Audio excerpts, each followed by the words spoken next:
ferocious. Historical precedent. We've never seen this before. Could this be the end of the world? 75 years later. Where have I seen this before? Here it is. It's an outrage.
All right, hello everybody. How's it going?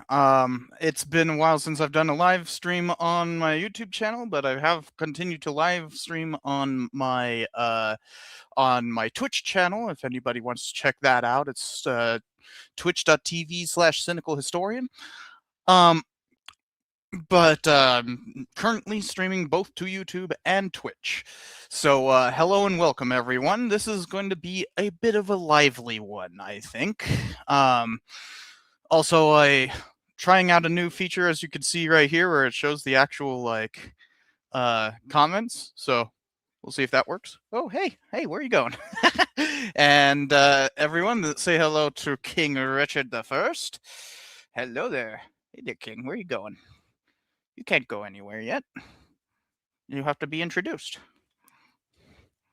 And there he goes.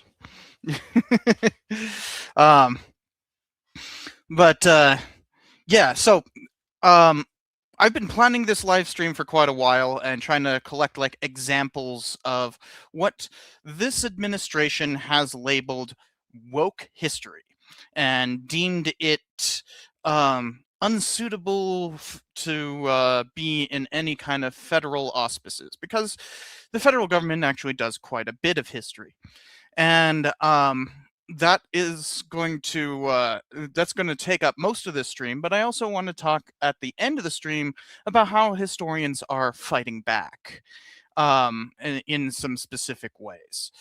So I have this huge document over here. Hold on. Share screen. Come on. Oh, I hit cancel. Oops, that's my fault. Share screen. Entire screen. There we go. With sound. Share. There we go. Finally. So, this document here is kind of just what I'm working off of. By the way, in the description below on the YouTube channel, there are these books linked because they're fairly useful for what we are going to be talking about. So if you're interested in reading up on kind of like how history is being mistaken in the larger scheme of things, there's some books in the description there for you. But as we will see, I have quite the list of things to talk about here, and so I've sectioned them off into various pieces so that we can move along expeditiously. And yeah, there we go. So that's how far we got to go.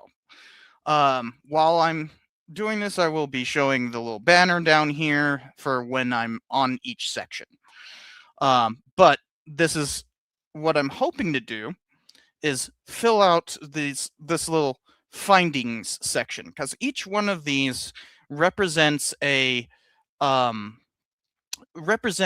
kind of uh, uh, a thing that the administration is censoring history about, that they are actually censoring history. This is not it's not a hyperbolic thing, but they are actually trying to either delete uh history from websites, or countermand historians, or in some cases even threaten people's livelihoods, and not just threaten, but remove people's livelihoods throughout all of this. So there's actually quite a lot of historical destruction that this administration has done. And since it's the end of the year, the first year of the second Trump administration, it's kind of time to talk about all of this. And you will see it is quite a lot. And so with each one of these, I'm going to have this little bullet point right here for what we kind of find. So I also want you guys to participate in this discussion of what exactly is going on here, like what each of these things say about what MAGA thinks is woke history. And so that's going to be the that's going to be what this stream primarily is. But as is traditional with all streams, and especially with something like this, it's going to take a little bit of booze to get through. So I'm going to be drinking some wine from Tobin James, if you guys know the winery. I was there just a few weeks ago. So I came back with a case of their what's called their Chateau Le Cashflow. I've already opened this one from a few days ago, so that's what I'll be drinking today, is Tobin James Chateau Le Cashflow. Obviously a joke name, but if you've ever been to Tobin James, you know that the place is a bit of a party inside. And I always get the remove the air from this so that it will stay good for longer. But I have another bottle of it here for once I finish that, because I'm guessing that this live stream will take about 3 hours. That's my guess. We'll see how quickly I can get through all of this, and how quickly I can react to your guys' comments, and that I will obviously end up having to skip quite a few. So it's gonna be tricky, because I need to there's a lot of comments. So if I want you guys to participate in it, but I have to be able to read them quickly. So if it is a comment directly about the particular one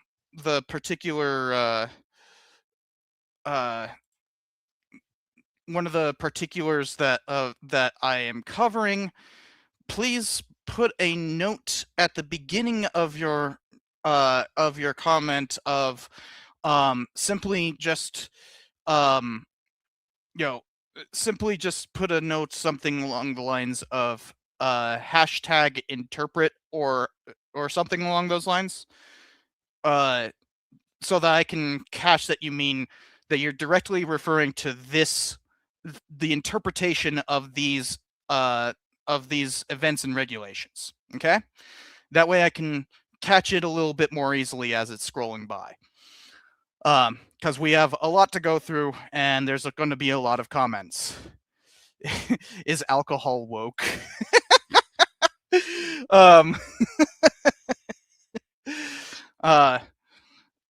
I mean, alcohol kind of makes you unwoke, doesn't it? It makes you fall asleep pretty easily.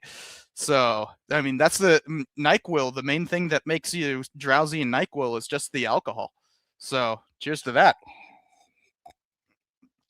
It's drowsiness inducing, which is the opposite of woke, I think. Also, thank you for the super sticker there, D. Harrison.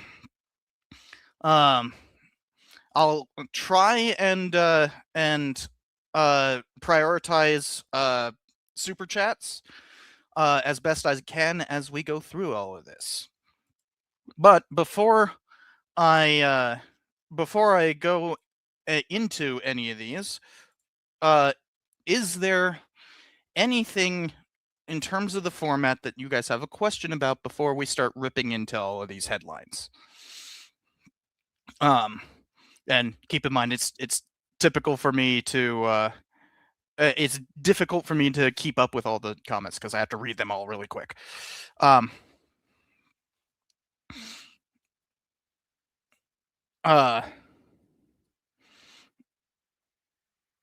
can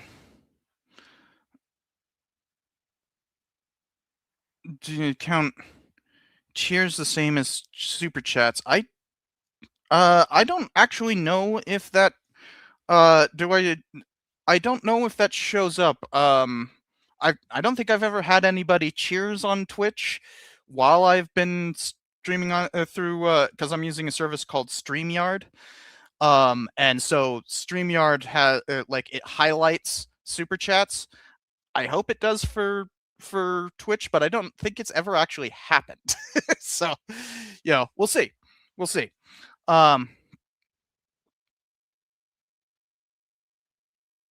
Okay, so you are testing it, and I'm not seeing it. So I guess I have to keep the stream manager open over here.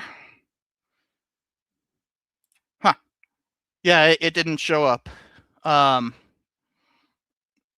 It just says cheer, cheer one, cheer one, cheer one. But I could see it over. I could see it by going over here. So I guess I just have to keep this tab open as well. I'll move that over there. So, whoop, wrong one.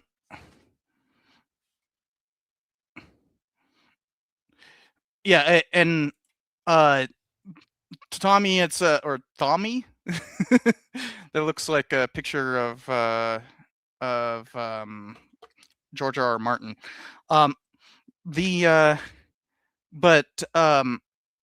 It shows up as just a comment. StreamYard actually highlights these, such as this one right here from Gumball, who asked, "What do you think about the oil tanker seizure? It's very blatantly illegal, but here's the thing: if Trump declares a what's it called not embargo, what's the thing when you a blockade? If he declares a blockade, one, we would have to be in a state of war for any other nation to regard that as legal, and two, he would then be able to seize any ships legally. So that is the actual international law for doing that, but we are very clearly not doing anything legally here. So yeah, it's a blatant war crime. We've been doing that for quite a while. And we'll just get away with it because America.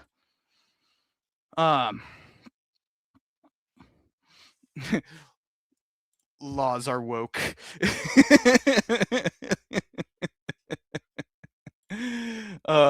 Trump is woke.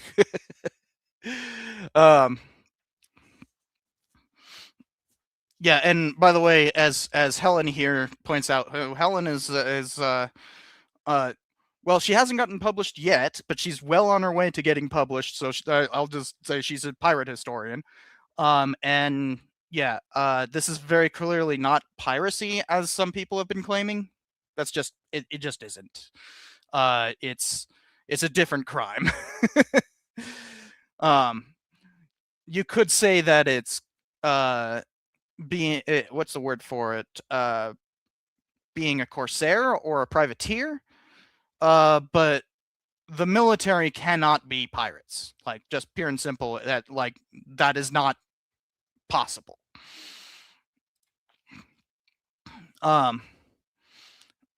So I was trying to get to the first article, but Gumball has another thing to say on that. Wasn't the oil taker a sanctioned ghost ship? I have no clue. I'm not, like, I'm a historian. I can only see the news that you guys do. I'm not. I'm not even particularly up on the news most of the time. I watch Philip DeFranco. So, not like I'm trying to keep up with the news as fast as it's happening. People who join me on my Twitch streams, I have a weekly Twitch stream where I play video games on Wednesdays, 6 p.m. Mountain Time, though it might be switching to 6 p.m. Pacific Time because I'm likely to move back to Las Vegas fairly soon.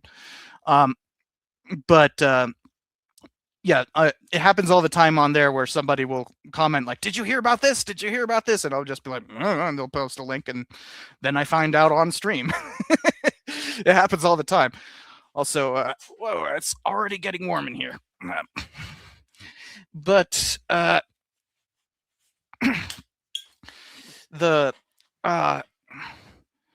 so let's yeah, and by the way, for those who don't know, I live in Albuquerque right now, but and we will actually be talking a little bit about this. I was working at the University of New Mexico, but they downsized all the adjunct professors, and basically, if you had first in, first out kind of thing, and I'm not, I've only been working there as an adjunct since 2023, so I didn't get it, and so I need a job. So that's why I'm going back to being a teacher rather than a professor. So I'll be moving back to Las Vegas to do that. There's still some other job prospects, so it's not final, but that seems to be the most likely thing, since I'm not getting another position here in Albuquerque. And it doesn't seem like I'll be getting. I have a few possibilities. I have a couple of interviews coming up and everything, but I've been interviewing for 2 years, and it's just, it's getting tiresome. So let's hop into the first thing. The first batch of stuff that I want to talk about that the White House has been censoring, which is public history institutions. So many of you might have heard of this, that Trump wrote an executive order demanding that the Smithsonian overhaul its exhibition, specifically because he says that it's too woke. And so, first of all, I have to point out, this is very much censorship. The Smithsonian is supposed to be fairly independent of the executive branch. So a president demanding a particular interpretation is a massive overstep of the founding charter of the Smithsonian and its various museums. So this is, right out the gate, just a massive move for censorship. So let's read through this article to get a little bit of an understanding of what specifically he's demanding.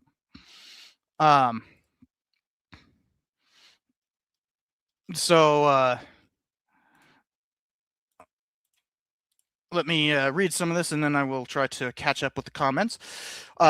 So Trump's Smithsonian overhaul, a bit like censorship, former staff warned. The White House announced it would institute a review of Smithsonian museums to ensure they display historically accurate information. The Smithsonian, according to former senior historian and curator David C. Ward, is the greatest museum in the world. Yeah. And the Smithsonian doesn't need to be made great again. The Smithsonian is great, said Ward. It's a complex of museums that does everything. So yeah, basically, you guys know what the Smithsonian is. I don't think we need to. We don't need to go over everything that it includes. You know, you have everything from the National Air and Space Museum, which is my favorite of them, all the way to, you know, like the National Art Gallery. And it also sponsors a bunch of research and all that kind of stuff. So it's all it is a museum, so it is tasked with preserving its artifacts. That's its main function, but you have to research what all that means in order to make such exhibition. So, so Ward is one of a growing group of historians decrying Donald Trump's increasing attacks on the institution. In a letter sent to the Smithsonian last month, Trump announced a review of museums ahead of the 250th anniversary. Museums posted on the White House's website, it says museums should begin implementing content corrections where necessary, replacing divisive or ideologically driven language. There, notice that divisive or ideologically driven language with unifying, historically accurate, and constructive descriptions across placards, wall didactics, digital wall displays, digital displays, and other public-facing materials. In March, he had issued an executive order which threatened the prohibition of expenditure on exhibits or programs which degrade American values and divide Americans based on race. So this is that old, tired nonsense that if you talk about our history of racism, then that's anti-white. So, you know, that's pretty much anytime somebody invokes the term anti-white, you can pretty much guarantee that they're just being a racist. It's almost always. There are cases in which people are being absolutely anti-white, but not at the Smithsonian, not from the Smithsonian's actual interpretations. That just plain is not happening. As we will find out. So, you know, and here's a link to that actual executive order where it was called Restoring Truth and Sanity to American History. That's literally the title of it. It's an executive order. And it says, you know, by my blah, blah, blah, over the past decade, Americans have witnessed a concerted and widespread effort to rewrite our nation's history, replacing objective facts with a distorted narrative driven by ideology rather than truth. This revisionist movement seeks to undermine the remarkable achievements of the United States by casting its founding principles and historical milestones in a negative light. Under this historical revision, our nation's unparalleled legacy of advancing liberty, individual rights, and human happiness is reconstructed as inherently racist, sexist, and oppressive, or otherwise irredeemably flawed. Rather than fostering unity and a deep understanding of our shared past, the widespread effort to rewrite history deepens societal divides and fosters a sense of national shame, disregarding the progress America has made and the ideals that continue to inspire millions around the globe. So, like, don't talk about racism. That's what he's saying. That we can't talk about the dark parts of history because that isn't unifying. That's pushing a divisive narrative that, that, you know, the fact that we actually have institutional racism still, and institutional sexism, and other forms of oppression still baked into our institutions, let alone our culture, that can't be spoken of whatsoever. So, for the first thing is systemic racism is woke.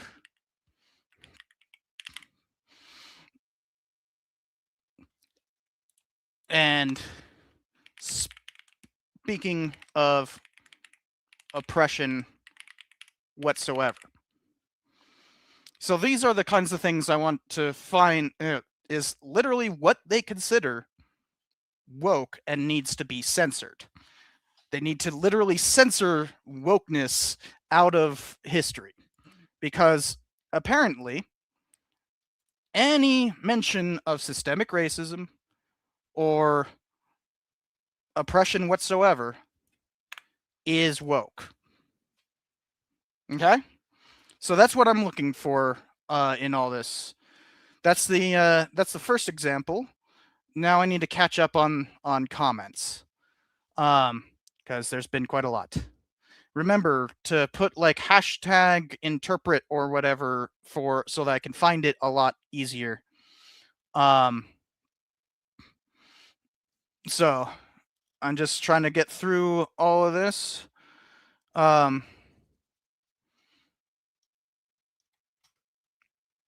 Remember to put in like hashtag interpret or something so that I can find it more easily.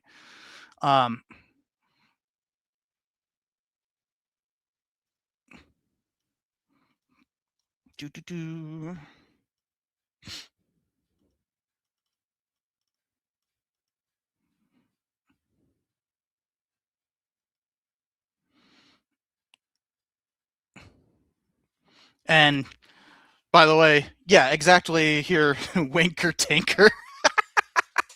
I love that name. Wanker Tanker. Absolutely. And here's the thing, like, there's a lot of our history that we should feel some sort of guilt for. Like, as a nation, we have those dark marks on our history, and there's no getting over that. And so, like, you can't just wave it away and call it woke to elucidate that history. It is far more divisive to hide it. So all this talk about division and unity is impossible, made impossible by this nonsense. So NatPaz says, is there any meaningful difference between the terms woke, social justice, and politically correct? Not really. Not really at all. It's just the new, larger boogeyman. It's the same thing with like DEI, where they try to or CRT. It's just a bunch of buzzwords and that's what we're here to discover, what they're using those buzzwords to cover up. Because mind you, this is ultimately about censorship, and censorship of history. Obviously the one thing this channel is completely about, and I have dedicated a career to. There's been a couple of super chats I need to go over. So the first one comes from McDevin saying, will I react to Glenn Beck's interview with AI George Washington? No, I don't plan to. I heard about that, but it just sounds terrible. I did a thing a while back, and we'll talk a little bit about this when we get to the 250th anniversary. But I did a live stream a while back about how the White House is pushing PragerU propaganda, and they're using AI to do so. So I did react to that a bit. For those who were there, they might remember there was one part where they straight up have frickin' John Adams literally quote Ben Shapiro. I'm not joking. They have John Adams quote Ben Shapiro. It's so bad. So if you want to see me react to that, there's that live stream. But I don't feel like subjecting myself to that much mental anguish today. There's already enough. And checks and balance says, is post-truth politics just censorship in disguise? I don't know what post-truth politics are. I don't really like the whole back in 2017 that became a huge buzzword on the left, was post-truth, that we're in a post-truth world. You saw all these, oh, that is a good one. You saw all these big op-eds and all that kind of stuff about like how we're living in post-truth politics and all that. And it's like, it's just lying. Just call it what it is. So if you're talking about like, is calling everything woke a form of censorship? Yeah, absolutely, and that's what we're getting into here. As we saw with the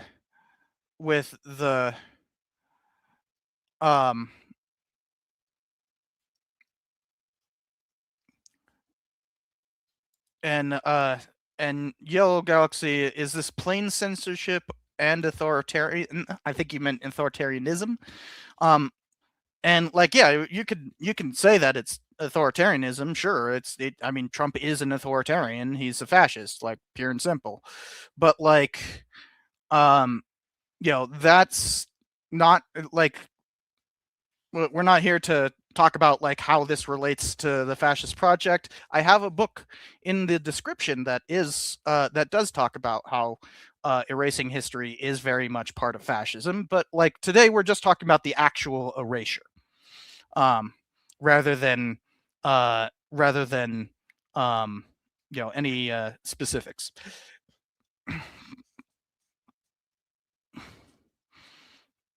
All right, so oh boy, people are having fun with the whole 6-7 thing. Oh, and Helen, this is Helen say, how was the Smithsonian handled the Enola Gay in the 1990s actually woke okay, I see how it was, how the Smithsonian handled the Enola. So the whole Enola Gay fiasco in like 1994, 95, where the script leaked before the exhibit was put out, and it was not the initial script was pretty bad, to be perfectly frank. But like, I don't think it was that would really work today in the way that everything, the way that the administration is doing it, because the administration basically had nothing to do with that controversy. Congress got involved, but Clinton did not. He still stayed well away from all of it.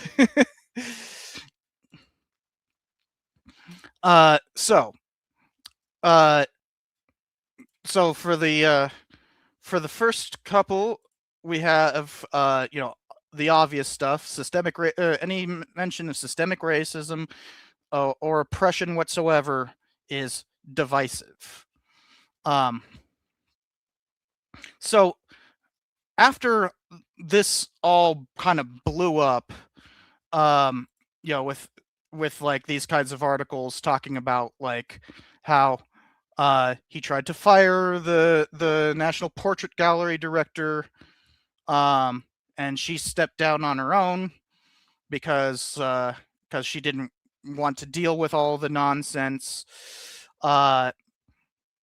and there was they pulled an upcoming exhibit because it was too woke, but like they didn't exactly explain what that was. It just said that the museum considered removing a painting depicting a transgender woman as the Statue of Liberty because transgender is woke.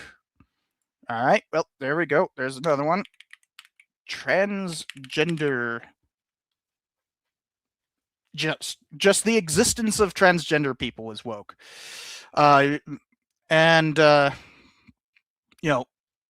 Let's see here. Then we have at the National Museum of American History, they just were talking about it sounds like censorship, yeah. But most of this is about threats. As you can see, very little of it has anything to do with any specifics. So after the outrage built up on all of this, the White House actually released a list of things that was specific examples of woke history at the Smithsonian.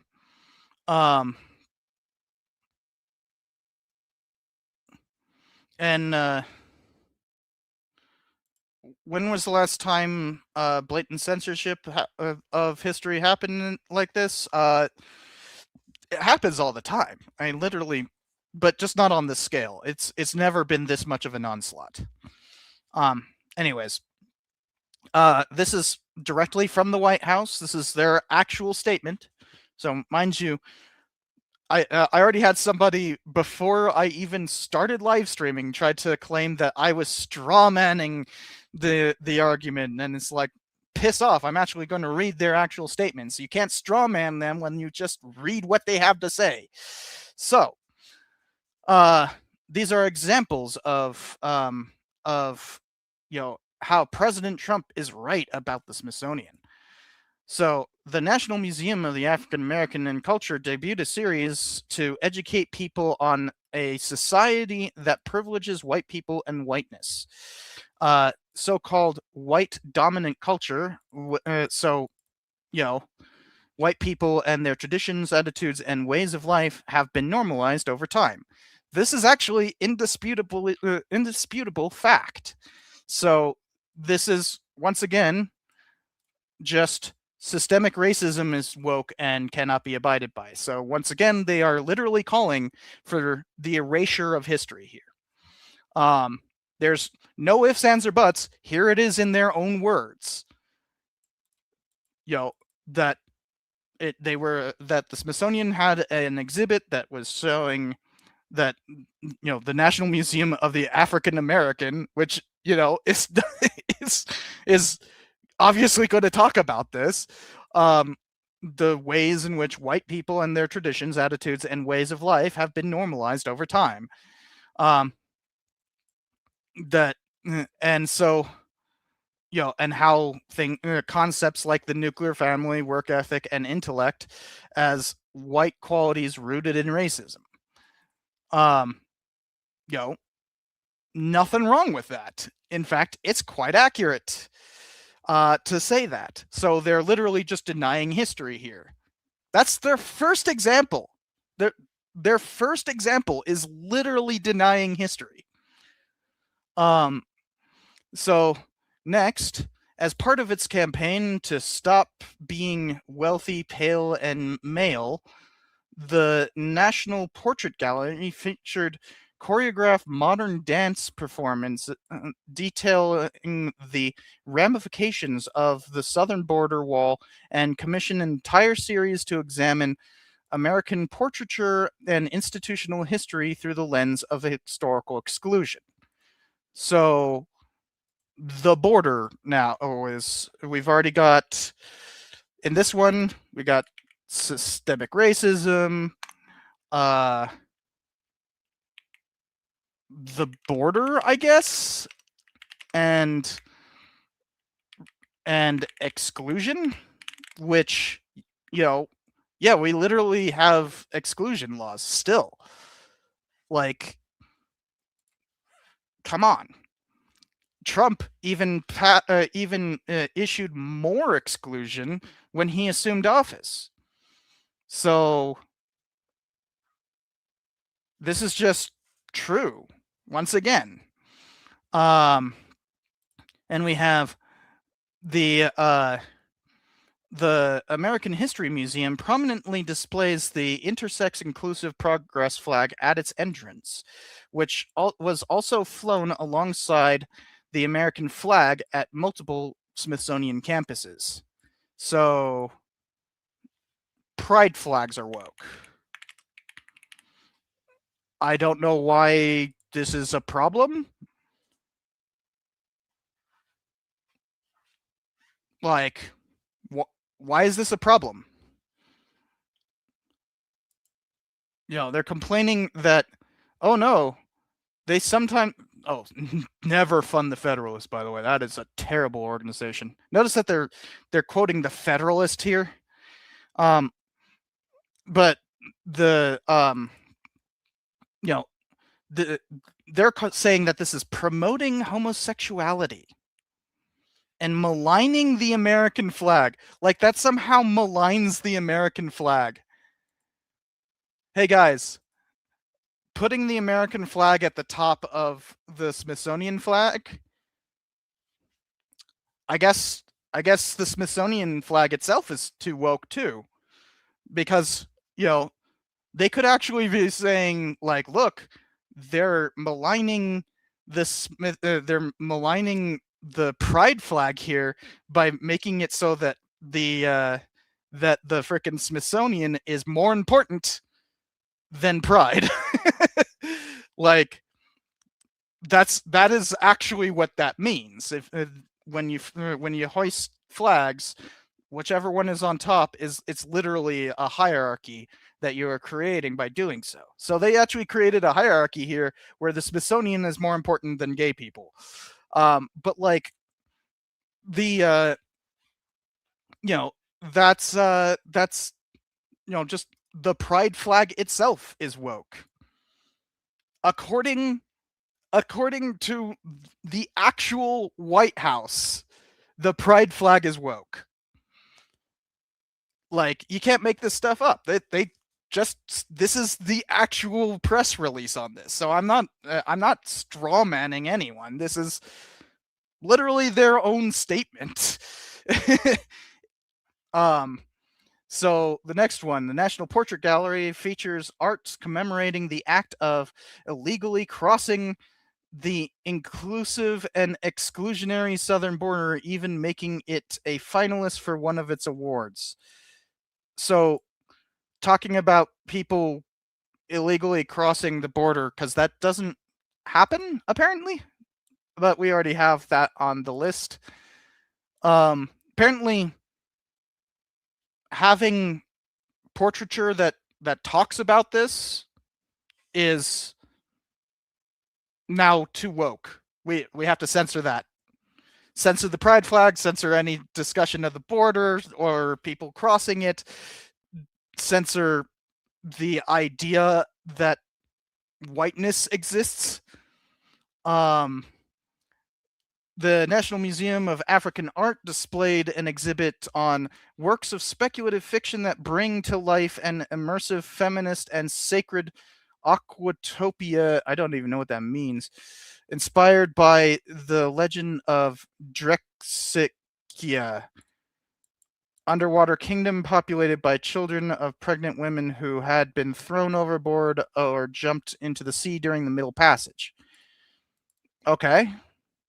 So now we can't talk about the Middle Passage.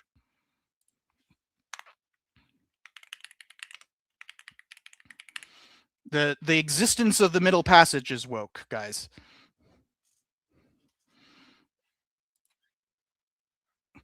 And here it is. LGBTQ plus history is just the entirety of it is woke.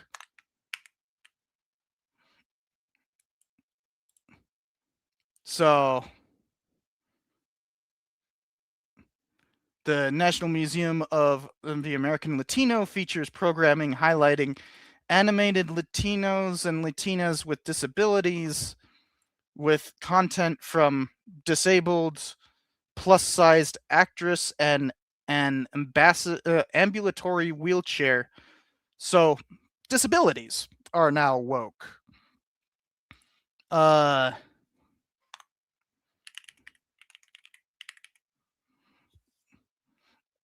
So yeah. Now this page actually goes quite a bit longer. I don't. Well, okay, it's not that much longer. So then the same museum characterizes the Texas Revolution as massive defense of slavery waged by Anglo-Saxon, blah blah blah. Okay, I actually kind of agree with the fact that the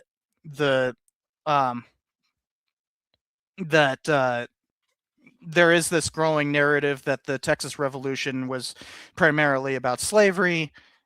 That's false. So, that's actually a thing that is false. But then notice they're complaining about the Mexican-American War being depicted as a invasion from North America, which, yeah, that's just true. Like, what? How can you be opposed to that? So,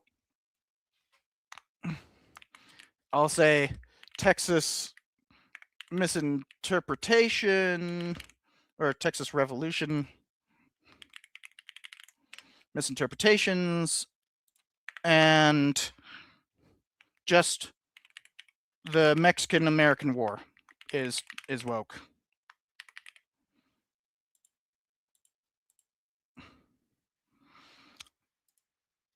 Then a stop-motion drawing animation that examines the career of Anthony Fauci. So, just Fauci is woke. And the American History Museum's exhibit marking the 50th anniversary of Title IX includes biological men competing in women's sports and argues in favor of transgender athletes competing. So, yet again, they're just denying that transgender people exist.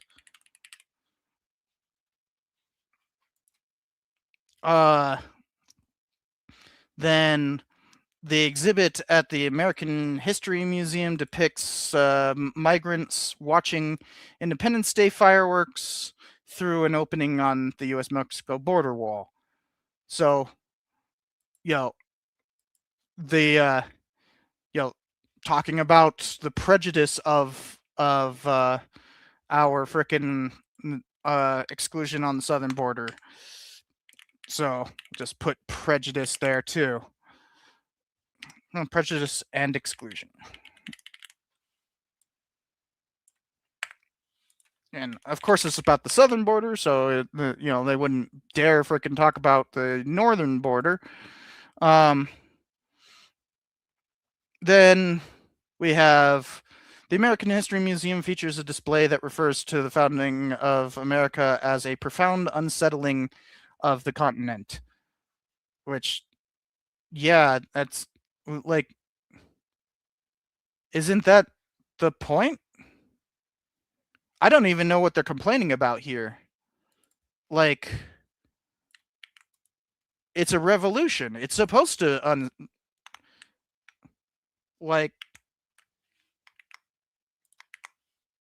I guess they just have a problem with the word unsettling here. I'm genuinely confused by this. If anybody wants to try to explain why this is a problem, it's a revolution. It's supposed to unsettle things. Duh. Like, what is their problem? Wait a second. Is this literally just all? This is literally just from the Federalist. They just plagiarized the Federalist. Wow. Wow, they literally just plagiarized the Federalist.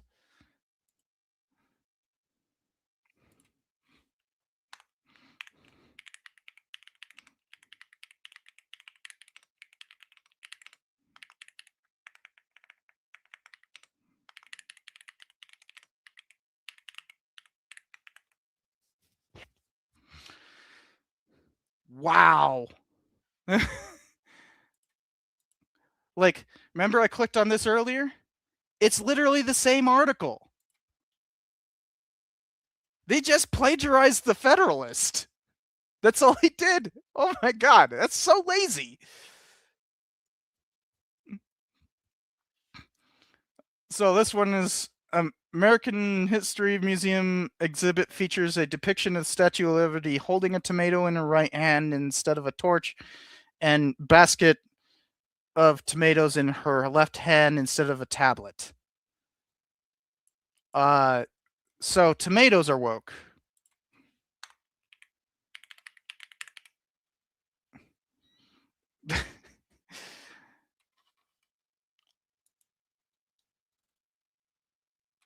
And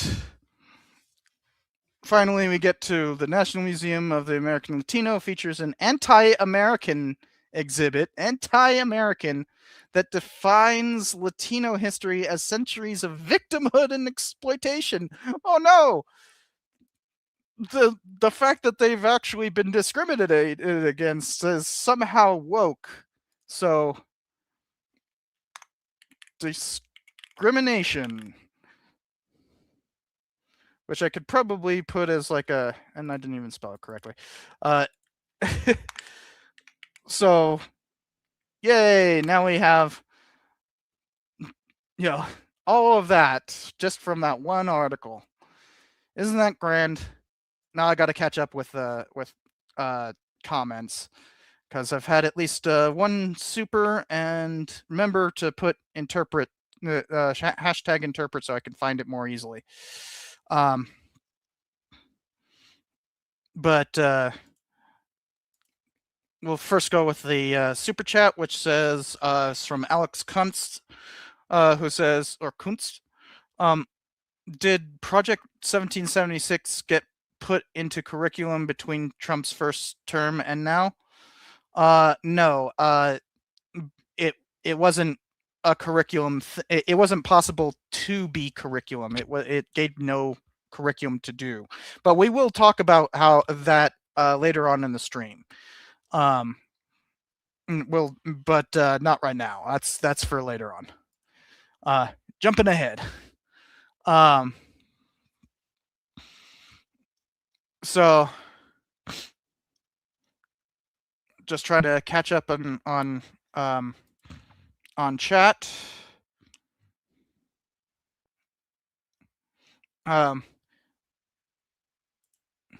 So it sounds like Denver Bear Hunter says, it sounds like woke is just what most people call empathy for others without exclusion.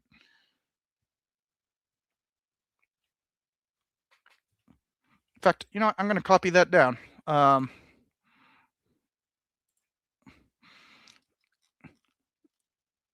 just put like a overall interpretations.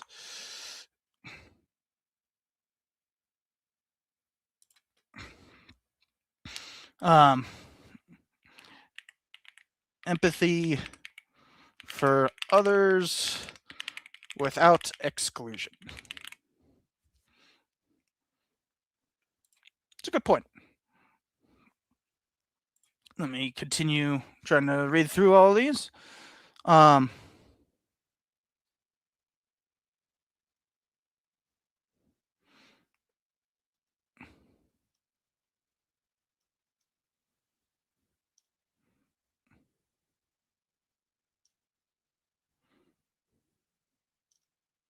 And yeah, I've been like, I made this joke about the whole his executive order about the Smithsonian when that happened.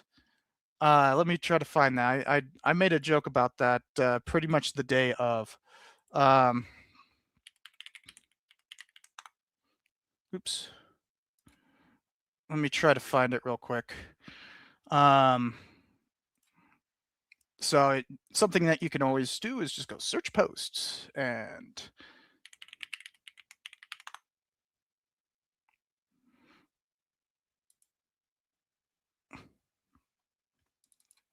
maybe degenerate. Yeah. So coming soon to a museum near you, an exhibition on degenerate art by order of Unser Möchtegern für, which means like our most wanted Führer, our most wanted leader. in German, but or no, not most wanted, wannabe, our wannabe Führer, by order of our wannabe leader. So yeah. I made that joke as soon as it happened.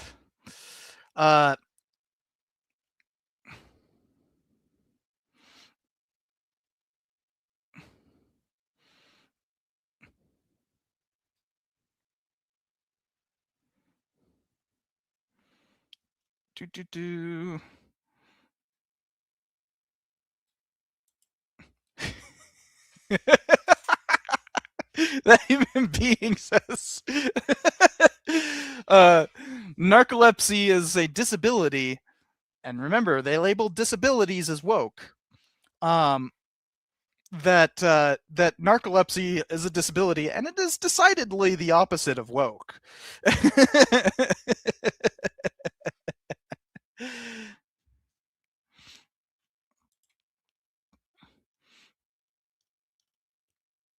Let's see here.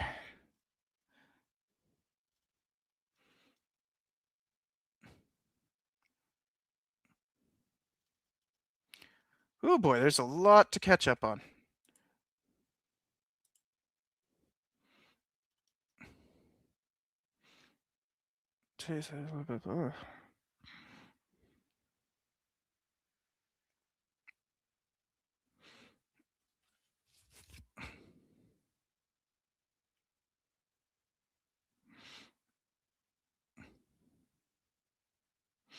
Oh, and Alex, the reason why you asked that thing about the 1776 project is that you're currently an education student.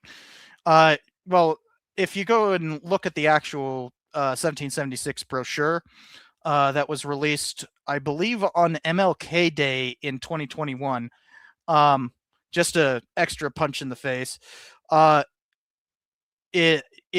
It's not implementable. You can go read it yourself, or you can go to my live stream where I actually read the entire thing live, and then uploaded that whole thing here. So that's actually that's on this channel. You can go watch that, but it's not implementable as a thing. All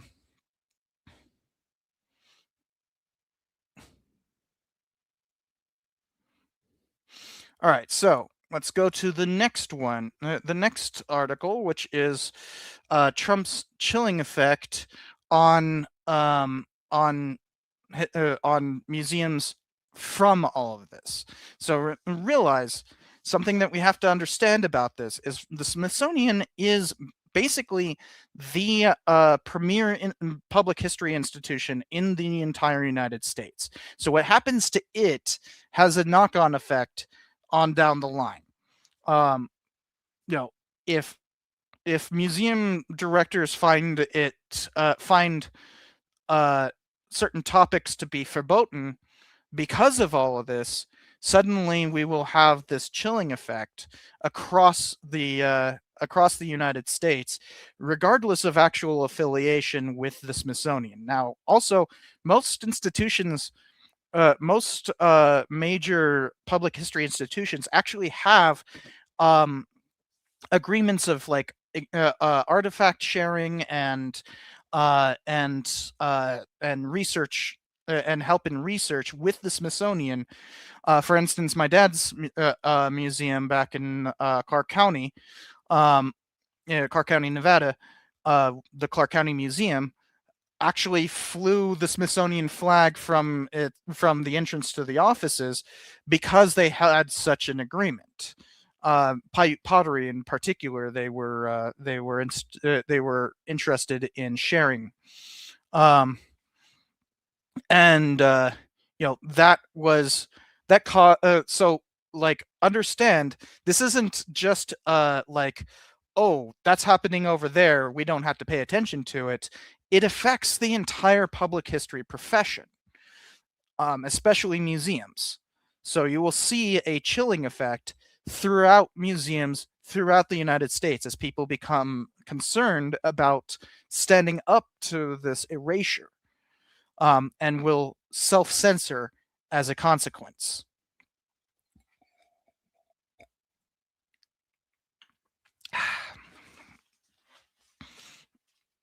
And yes, Alex, my dad did retire, but it's not like the museum retired with him.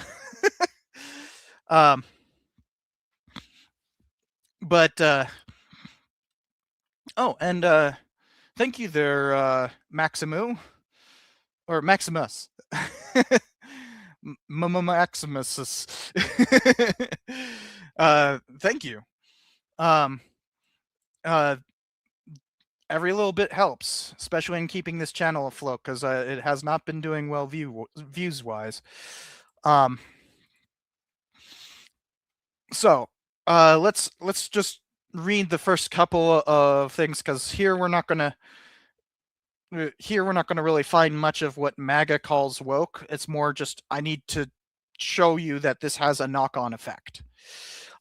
So historians and researchers are expressing grave concern about President Trump's push to purge museums of information he dislikes. Such political interference tends to impose a single and flawed view of American history onto the Smithsonian, placing at risk the integrity and accuracy of historical interpretation. Sir Weichsel, executive director of the American Historical Association, told CNN Wednesday. I don't actually know who she is. But we'll actually get to how the AHA is responding to all this in a little bit. For those who don't know, the American Historical Association is basically the kind of primary organization for historians in the United States. So they host an annual conference. Most tenured faculty or tenure track faculty will be members of the AHA, dues-paying members, and it's kind of the highlight of a lot of people's career if they become AHA president. We've even had a couple of American presidents who were presidents of the American Historical Association. One was Teddy Roosevelt. The other was Wilson. So this is quite a prestigious organization, and when they respond in this way, it's kind of like speaking for the entire history profession. As she says, such actions diminish our shared past and threaten to erode the public's trust in our shared institutions. She goes on to say many of them are Wexel said she has been fielding messages of concern, not just from fellow historians, but also from people who with no professional affiliation. Many of them are parents who are concerned about the Smithsonian's future. Others are frequent museum visitors. On Tuesday, Trump called museums the last remaining segment of woke. We are not going to allow this to happen. He was seemingly following up on last week's letter, blah blah blah. So this is about how the AHA is responding. Oh, and I think I just saw ASL. Yeah, cool. So the American Association for State and Local History, ASLH, is another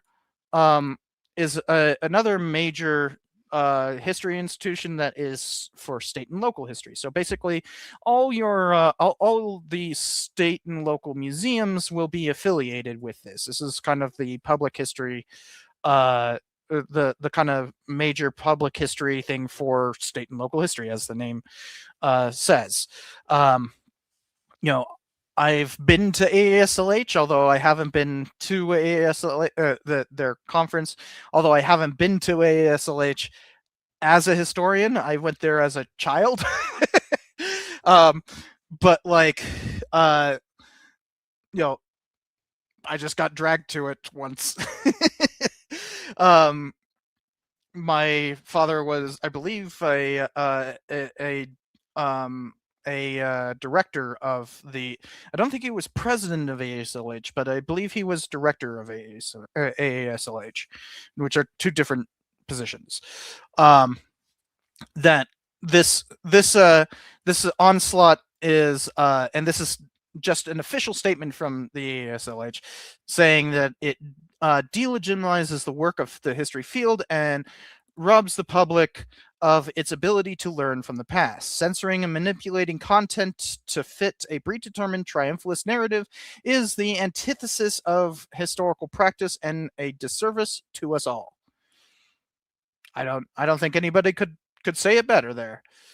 They're saying the ultimate danger is that you get an incomplete picture of what happened in the country, said Annette Gordon-Reed, Pulitzer Prize-winning historian, blah, blah, blah. I don't even know who she is. But yeah, so this is just like how the history community has responded to a lot of this stuff. You know, so this is just, you know, yeah, it's telling us that this is not just about the Smithsonian. The Smithsonian is symbolic of so much more. And like ASLH made it pretty clear there, it delegitimized the work of historians. It robs the public of its ability to learn from the past, and censoring and manipulate content is the antithesis of what we do. So the main thing we can get there is just history itself. History museum. Museums themselves are woke, according to the president. Remember, he said, where is it? Yeah, he literally wrote, the last remaining segment of woke are museums. So, like, museums in and of themselves are woke.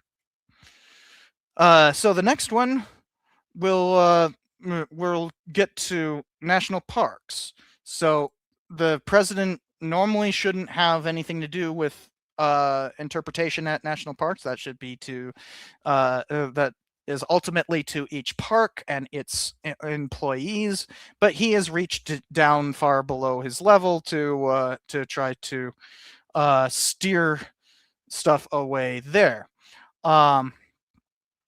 MSNBC now calls themselves MS Now. It's annoying. Sure, why not? So the Trump administration reportedly removes slavery history from national parks. Donald Trump's war on history appears to have widened, with the Washington Post reporting that his administration has ordered the removal of multiple signs and exhibits at national parks related to the history of slavery. This is probably just the... Is this... Oh, okay. Don't need that. The Post reported that these moves are the result of a deranged executive order Trump signed in March. Oh, yeah, saying that, like, you know, all this stuff. I've written about previous... I don't care about your opinions. So, as a... What do you mean? The Trump administration has ordered the removal of signs, blah, blah, blah, including the historic photograph of a formerly enslaved man showing scars on his back. So, yeah, they actually ordered the removal of the censorship of this image. Now, this is an image known as Black Pete, but an actual person who escaped slavery during the Civil War and came across Union lines and was photographed with his back severely scoured from all the whippings he had received. This is real history, and it played an important part in the war. Like, this helped change Northerners' minds in terms of how abhorrent the institution of slavery was, because the Confiscation Acts and the not the Confiscation Acts. What are they called? The the Contraband Acts. Yeah, the Contraband Acts and then the Emancipation Proclamation were actually quite controversial in the North. And this helped foment enough people to who saw it printed in newspapers and everything to change their opinions on how abhorrent slavery was and the need to do something about it. Ultimately resulting in the 13th Amendment, the abolition of slavery, not just in the South, but everywhere. So he actually had this removed from a plaque, like by direct order. Insane. That simply should not happen. So, slavery itself is woke. And I thought this was going to be the thing where he said that, like, we, there was a thing, I remember, I thought this article would have it, but there's a point where he said that, like, that slavery was that, like, there's that nobody's focusing on the nice parts of history or something like that. So Trump, slavery,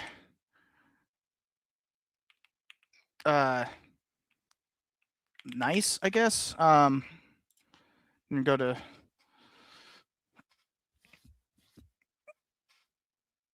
okay, so here we go. Trump escalates attack. Is this already in here? No, it's not. So this is more what I was talking about. So at the National Museum of the African American History and Culture, you know, you'd think that there'd be quite a bit of a focus on slavery for obvious reasons. But Trump said in a Truth Social post, the Smithsonian is out of control, where everything discussed is how horrible our country is, and how bad slavery was, and how unaccomplished and downtrodden have been. People have been, I guess. Nothing about success, nothing about brightness, nothing about the future. Yeah, I don't think a history museum should be about the future. You know, but I'm just a historian. I talk about history, which is what history museums should do. Duh.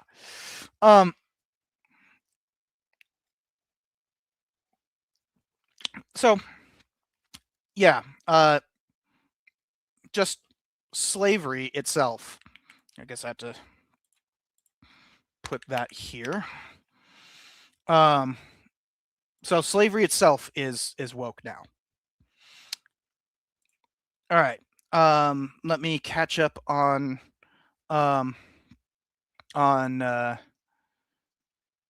chat.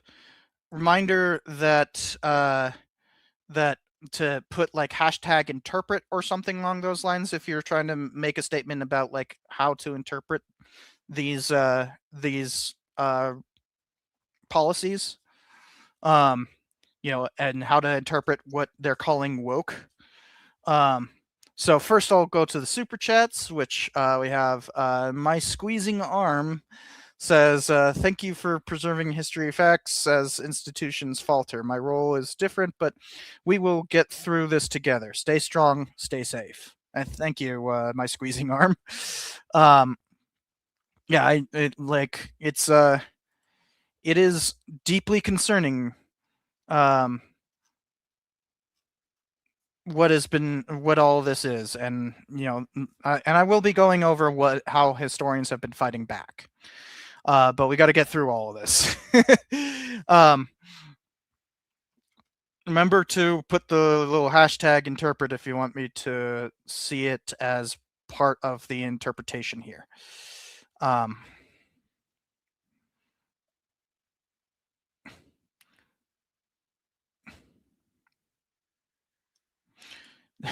why would Trump go through such, Danny Ferguson says, why would Trump go through such great lengths to hide our nation's shame as he is clearly shameless? Well, to me, shamelessness is a virtue. It's quite literally a cynical virtue. So I'm fine with shamelessness. I don't think we need to be ashamed. I think we need to recognize our guilt, and try to do something to ameliorate it. Especially to recognize that history, that very plain and obvious history of our long history of systemic racism and continuing systemic racism. It's not just poof out of existence. And the various wrongdoings of our past. The only way to ameliorate it is to recognize it in the first place. And so that is the job of historians to do. By censoring all this history, we are intentionally continuing that legacy. So all this talk about how all this woke history is divisive and everything, it's quite the opposite. To censor what they're calling woke history is to divide the nation further. So it's complete, I'm rubber, you're glue, whatever you say bounces off me and sticks to you kind of thing. Or Uno reverse card. But remember, something that both that Nazis very much practiced was what's called an accusation in a mirror. An accusation in a mirror, or basically, no, you're the ones who are bad. Basically, accuse people of doing what you intend to do. And that is precisely, think about how much how much time Republicans have spent complaining about how they're, being censored and everything. When in reality, they are the ones who want to censor history. They are the censorious ones. Being banned off of social media is not censorship.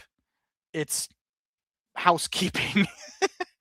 You're not allowed to just walk into somebody's house and start yelling whatever obscenities you want. They are fully within their rights to violently evict you. And that's the same thing on social media. Every time I hear people be like, "Oh, you ban bigots, and therefore you're anti-free speech," it's like, you don't have free speech in my comments section. It's my comments section. So, they're literally doing an accusation in a mirror, which I'll point out the United Nations recognizes as being a primary precursor for genocide. So keep that in mind. Trying to keep up with everything.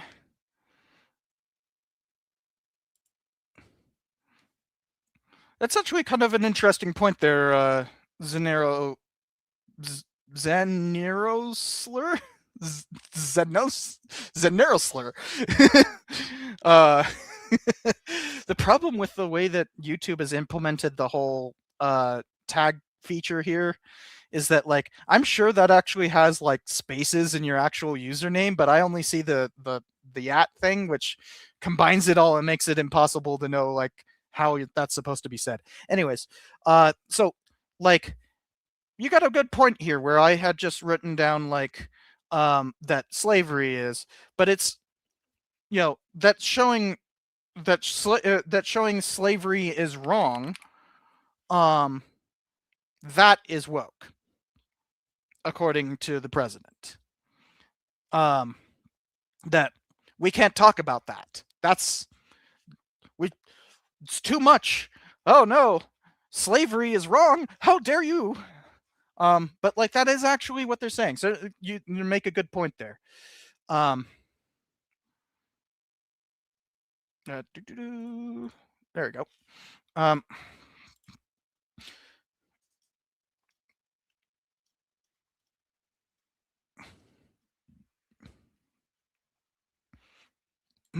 what about economic historians? Like, what about them?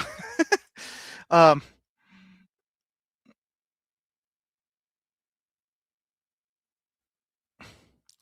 and do I have any videos about disability in the U.S.? No, I do not. I don't think so. Somebody could correct me if I'm wrong. I literally have hundreds of videos, so like I sometimes forget about what I've done before. So there's a possibility that I did, but I don't think so. No.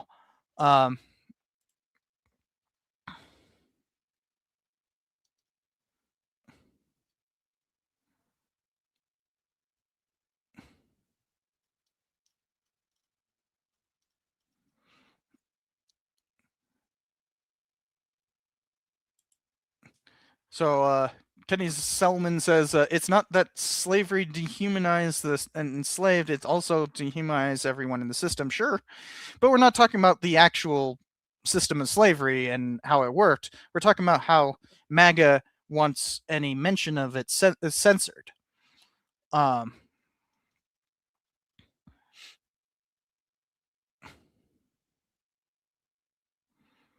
Okay, so oh, I already got that one. Okay, cool. So let's move on to the next one,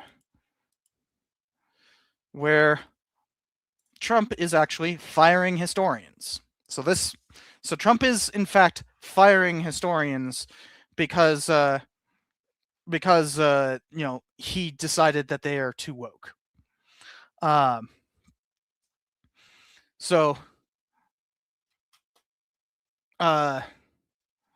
the State Department Historical Advisory Committee puts out now, mind you, I collected these articles not knowing what was actually in them, so I might have to go and find another article on this one because this is just like a transcript of a statement. Trump fired the members of the State Department's Historical Advisory Committee. Trump has fired all the members of an obscure committee that helps to illuminate American history. It's a group of outside historians who oversee the work of the State Department historians who reveal old foreign policy documents. They publish red volumes filled with old blah blah blah. Who cares?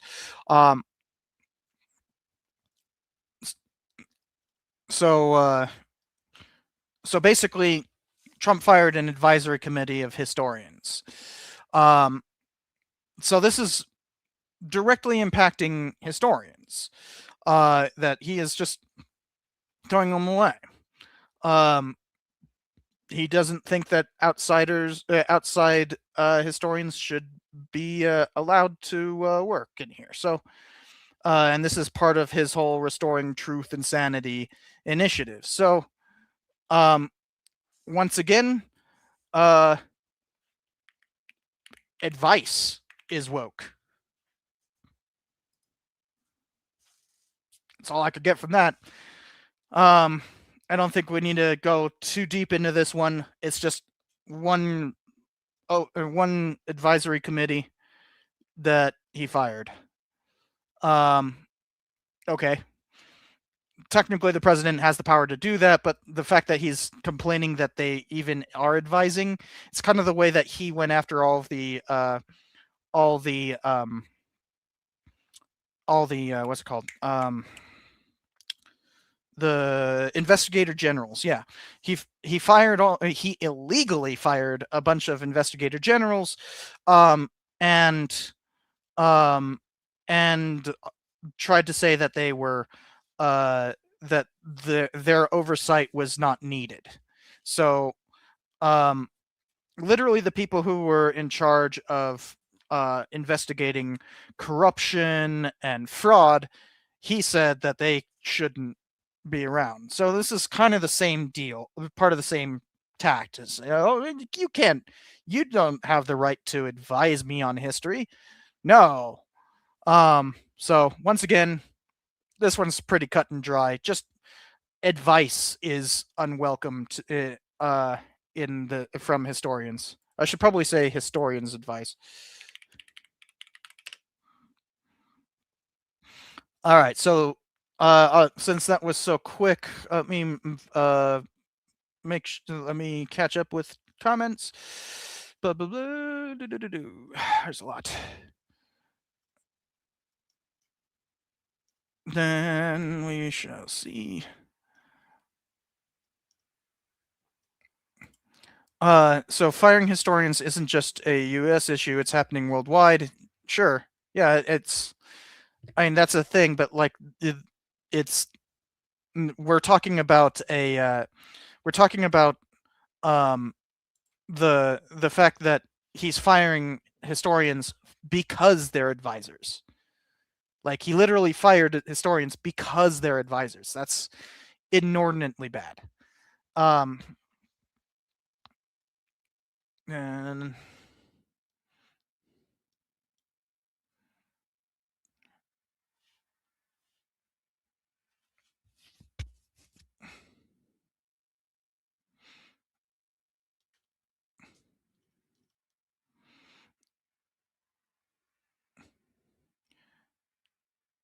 it seems MAGA. And yeah, that's well, heck, I'll write that down as anything that challenges ultranationalism.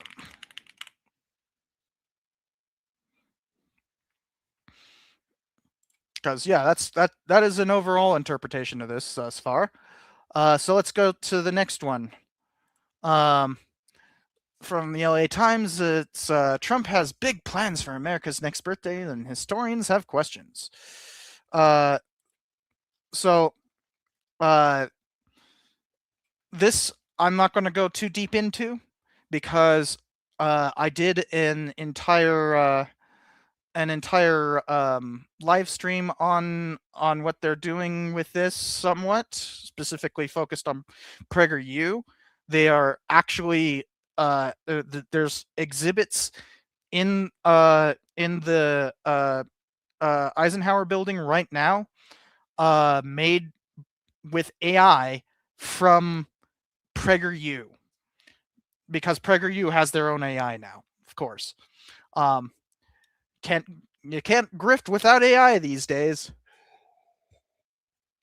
But as you can see, they contracted with Hillsdale College, a fake college that that was kind of the major institute that advised on Project 2025. Many of you guys might remember that live stream, so I don't really want to go too deep into this. Basically, it's just going to be a bunch of conservative, well, not really conservative, but fascist propaganda. It's fascist, fascist and reactionary propaganda. So this isn't really a this isn't really another thing where we can find an interpretation here. It's just more of the same thing that I already highlighted in a previous stream. So that means that we can finally move on to the next banner. Although I did see that there was a couple more interpretations that I should read. Finding what words mean from trying to get third term challenge what elected means by bypassing laws or twisting laws based they want to believe or not, MAGA 101. Yeah, I mean, basically, to gain power in whichever way possible, and Alex says,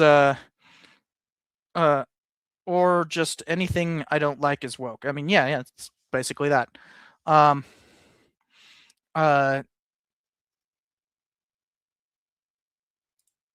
And Alex says over on Twitch, exhibits that are just photos and plaques of QR codes. I mean, yeah, that's that. There's actually a lot of museums that do that. So, yeah, I mean, it's also a digital exhibit. That's kind of the whole point of it. And there's plenty of museums that do that. That's not That's actually been a thing for almost a decade. Like I remember when the what the heck is it called? The Autry Museum. Yeah, the Autry Museum did something like that back in like 2012, 2013. Like it was like a real like path breaking exhibit in terms of using QR codes, because QR codes had like literally just been invented or something like that.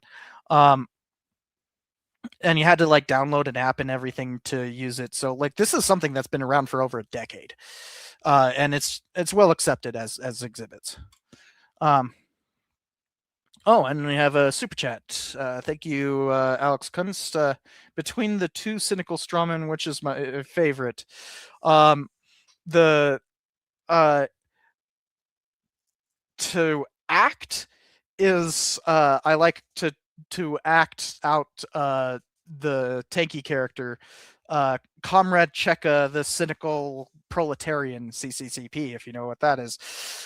Also, Cheka is spelled Chyka.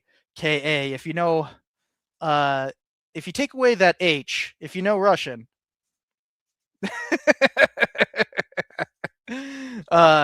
there's a lot of meaning built into that, and like the only problem with when I'm acting on the with the Cheka character is that I have to wear a helmet. That's an actual tanker helmet, by the way. That's a Afghanistan war tanker helmet from the 80s. But that one's just fun to act because I get to put on the silly fake accent and everything. I've seen some people get offended by the accent, and it's like, that doesn't sound anything like a actual Russian, and it's like, that's the point, stupid. Like, whoosh. Holy moly. And then there's ones who also complain like, you're doing a straw man, and it's like, they're literally like, one of the characters is literally called Crypto, the cynical straw man. Duh. Like, they're supposed to be characters.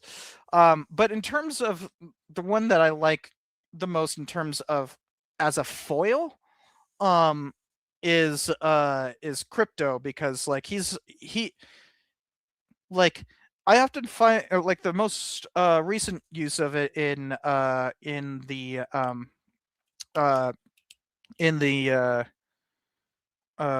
red baiting episode. In the red baiting episode, I bring out Crypto and Cheka. And I actually found it pretty hard to come up with a use for Cheka in that one. Because like Crypto's the red baiter, you know, like how does Cheka respond to red baiting? You know, that was the tricky bit there. Like, and it's also like Cheka is just not like as important foil, because like, you know, tankies don't hold power anywhere, you know. So like it's not really that big of an like tankies aren't really that big of an issue. It's just a way to bring up that like, no, you don't get to play this game of like put the other side. No, I'm gonna hit them both. But like, you know, it's Crypto is a lot easier to write for and a lot easier to use as a foil, because, you know, he's literally a crypto fascist. Like, that's who we have as a president, you know. So like, all I have to do to write for him is basically think of like, what my freaking like, you know, what would I have been acting like as a 20-year-old in this situation? Like, it's real easy to like kind of. That's why I have that, like, when I do his accent, he's got like this dude bro, like just a kind of annoying dude bro, surfer bro kind of accent. It's just really annoying. Like that's basically just me at 20 years old, you know. But like, and that's why it's the dude bro accent, because I was very much that. So it's also easier to write him because I see myself in him.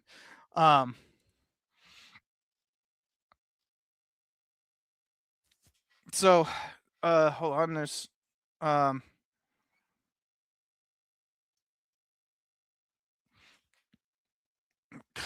there's been a few more interpretations I need to get through.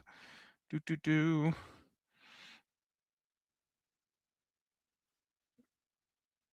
And this is actually a pretty good question. Like, the difference between a reactionary and a fascist is radicalism, basically. That's kind of the main thing that everybody gets wrong about fascism, is that it's a radical movement. It's revolutionary. It is the radical right.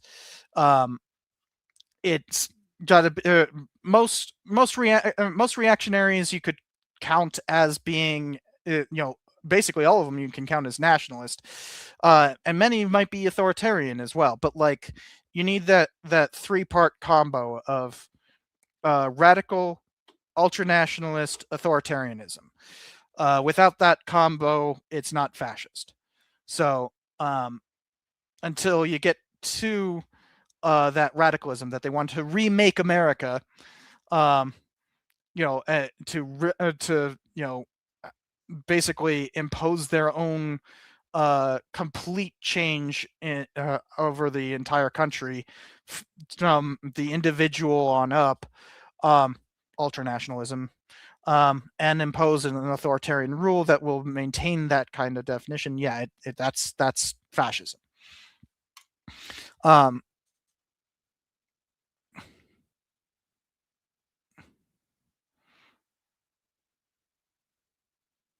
And going against the status quo is, well, I wouldn't say that at all, Helen, because being trans does not mean going against the status quo. That's, if anything, that is the status quo.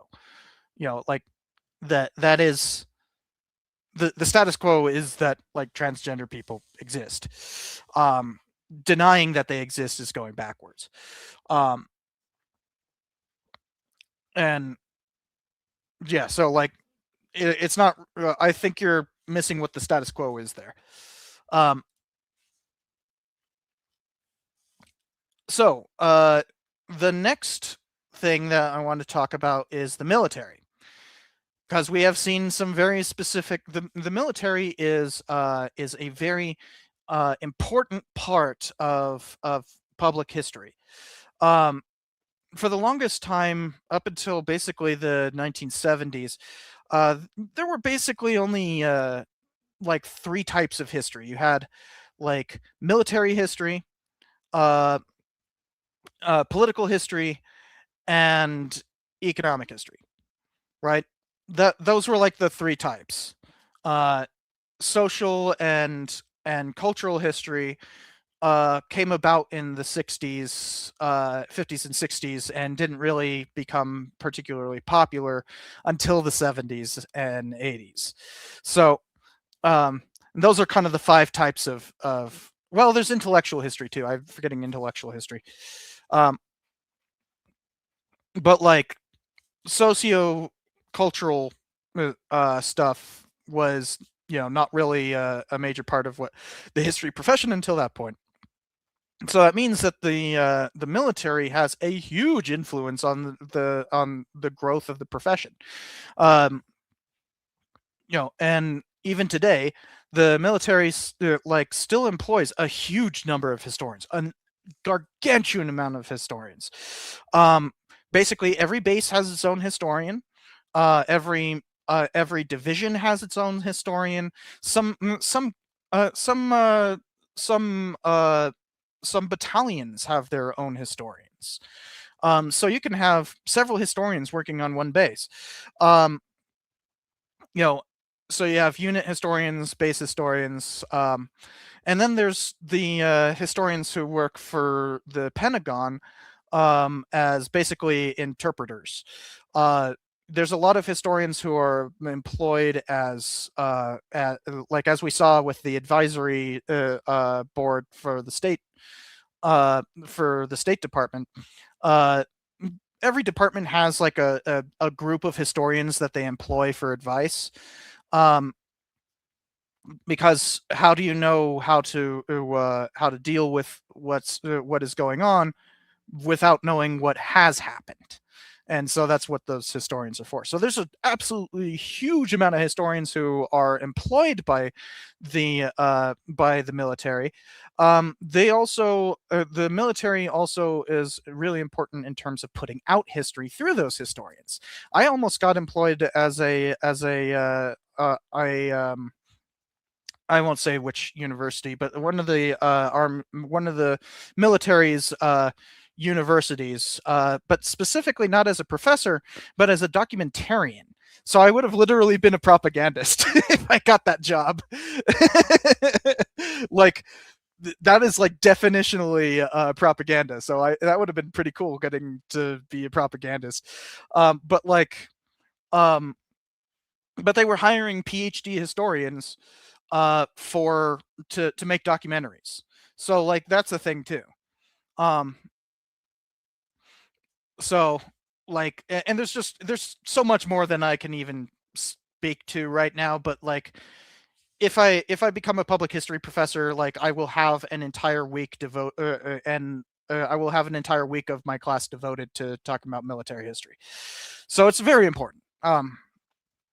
But especially under the auspices of Pete Hegseth, a dolt from frickin' who's spent his entire career on Fox News and has basically the same amount of military experience as I do. He has been trying to reform, shall I say, the U.S. military, and has been spending a whole lot of his time going after what he calls woke history. So we'll get into that. Let me pull up all the articles real quick before we get into that.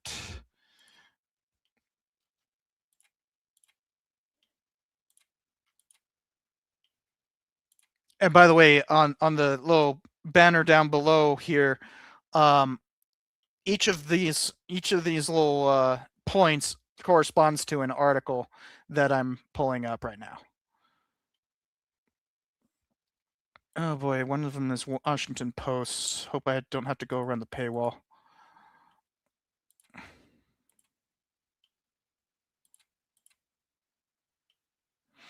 All right. So for the first one,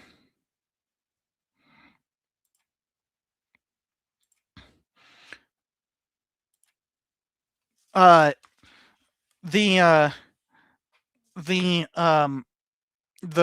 one of the first things that Pete Hegseth did once he got confirmed was to order the removal of any DEI imagery from websites, from military websites. Now remember, there are a ton of historians who are employed by the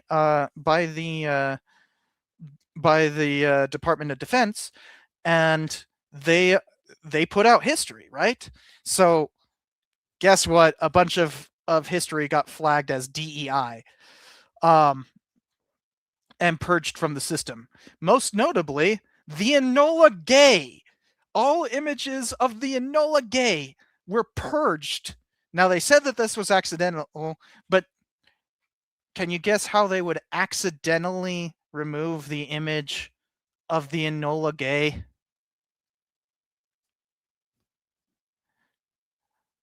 Like, somebody put it in the chat. Come on. Oh, yep. There we go. Carol does histories as didn't they accidentally remove it because it said gay? Yeah, literally. They were just control Fing and removing any image with the word gay. Like, so here's our first one. Gay. Just the word.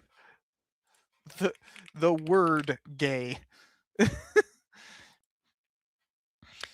Now, included in this were other things like, black people. Just black people in general. So, including an entire freaking article about Jackie Robinson was removed. An entire article. an entire article about Jackie Robinson. Like, just think, like, how bad that how stupid you have to be to think that, like, Jackie Robinson is DEI. In some cases, photos seem to have been flagged for removal simply because their file included the word gay. Yeah, well, that's what we said. Several photos of an Army Corps of Engineers dredging project in California marked for deletion, apparently because a local engineer in the photo had the last name Gay. So,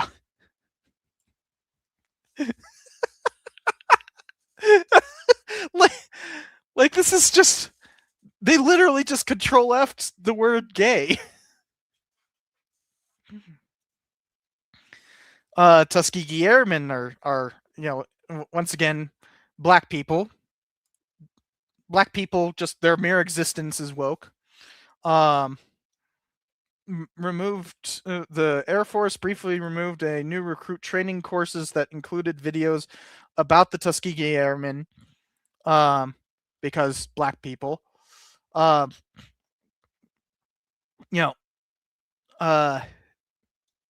some cases, the removal was partial. The main page in a post titled Women's History Month, all-female crew supports warfighting was removed, but at least one of the photos in the collection about all-female C-17 crew could still be accessed. Okay, so it was flagged for removal, so I guess females are... So, like, females. Females are woke, guys.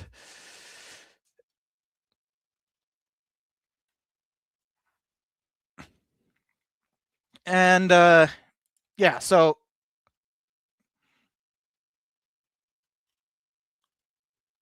I don't think we need to go much deeper than that. You guys can see how bonkers that one is. Let me see if let me catch up on chat.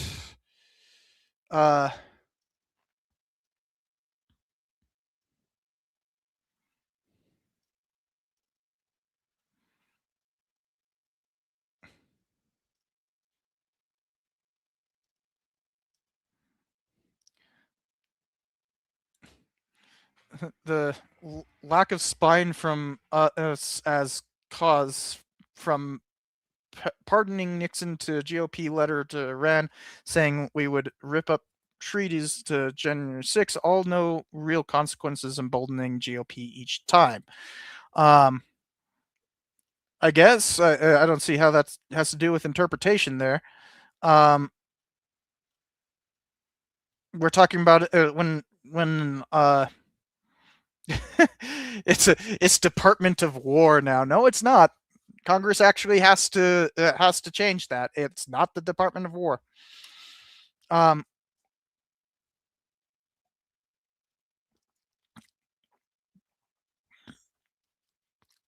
Okay. What, do they remove Dick Best? No, come on. Like, hold on. I need to find out. That would be funny if they removed Dick Best. Dick Best is a famous aviator. He fought in Midway, at the Battle of Midway. And who doesn't like? That's such a great name. His name is literally Dick Best. So let me look it up.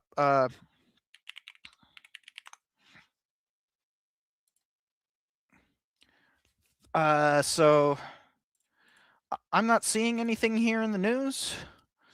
Maybe if I put that.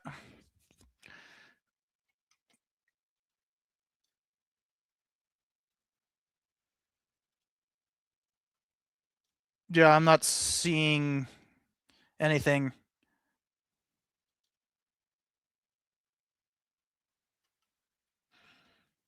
Yeah, I don't think that anything happened there. But let's move on to the next topic then, which is the removal of books. So literal book banning. This actually wasn't just at the Naval Academy. This was also at the. This wasn't just at Annapolis. This was also at West Point, but they straight up banned a bunch of books from the library. Oh, what? I have to. Oh, come on. Hold on. I have to go around the paywall. I can't show you guys how I do this. Just saying, there are ways to go around paywalls. Just pointing that out.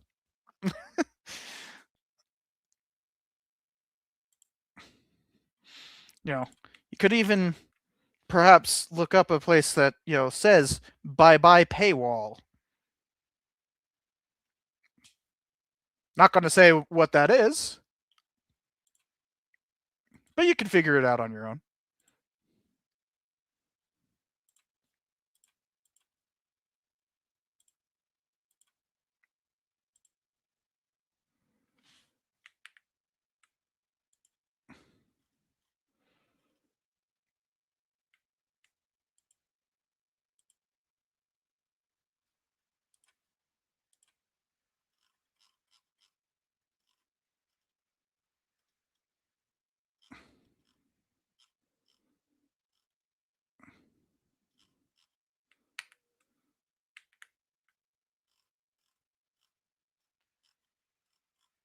Huh. Okay, there we go. Finally got it. All right, so so like Maya Angelou was who was a frequent target of book banning, was one of the 381 books banned.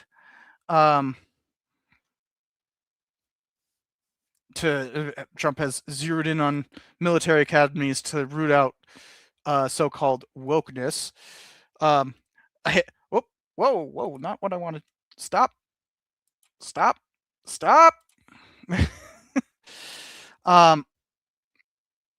Press the wrong button. Yeah, so I made this little. I think you guys can hear this. General Patton was woke. He actually said that, by the way. But he actually was being sarcastic. But still. General Patton was woke. I love that.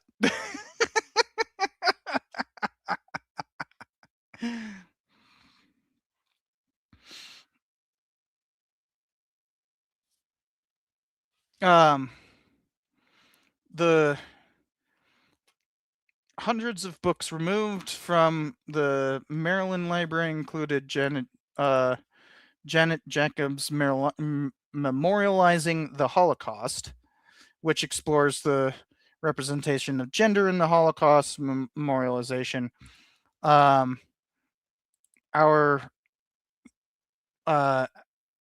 time is now, Power, Purpose, and the Fight for a Fair America. Books on gender identity, LGBTQ rights, and white supremacy, and workplace diversity were also among those expelled, according to the Navy's list. So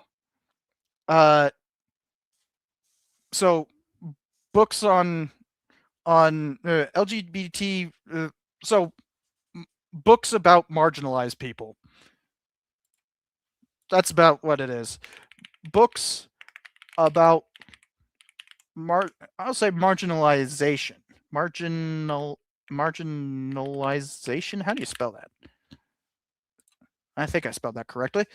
But yeah, that's what I get from that. But yeah, Pete Hegseth is a book banner. Like, straight up a book banner. Like, you can't get much more hateful than that, right? Especially, like, he doesn't want the military, he doesn't want military personnel to learn about frickin' white supremacy. Are you kidding me? Like, Like we haven't had to fight an entire war, the bloodiest war in our entire history, because of white supremacy? Like, you know,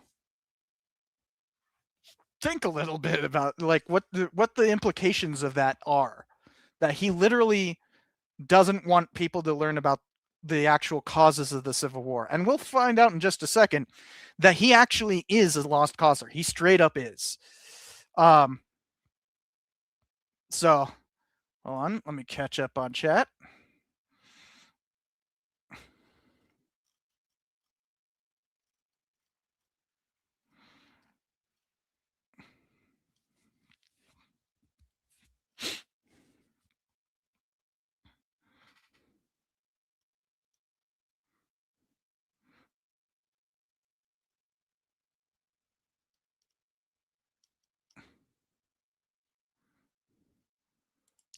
Tom, I don't have a history about. I don't have a video about any ethnic group serving in the U.S. military. No, that's not the kind of history I write. I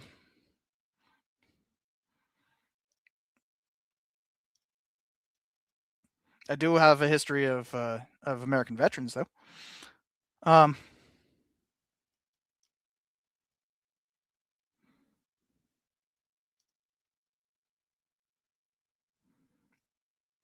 So Helen says one book's banned was Freckle Face by actress Julianne Moore. Does this mean Irish or having freckles is woke?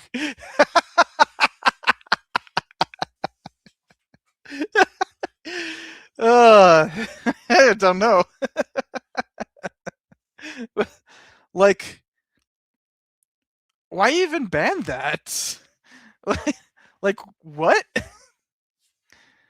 Although I don't know why it was there in the first place, but like, still, what?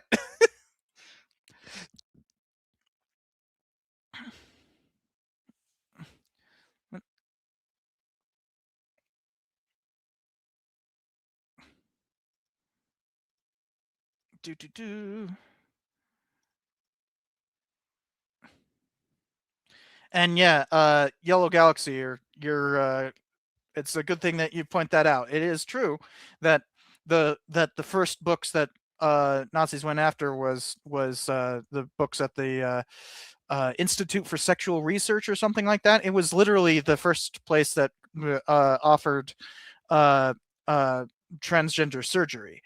Literally the first place ever. And that was one of the first things Nazis went after once they assumed power in 1933. So yeah, it's quite a bad sign. I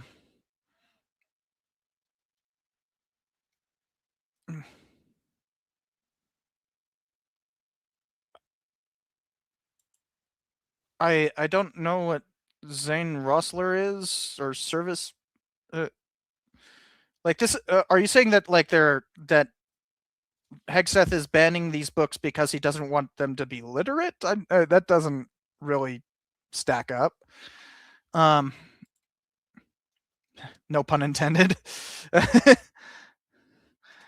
So let's go on to the next one. Which, remember I was saying that Hegseth is a lost causer?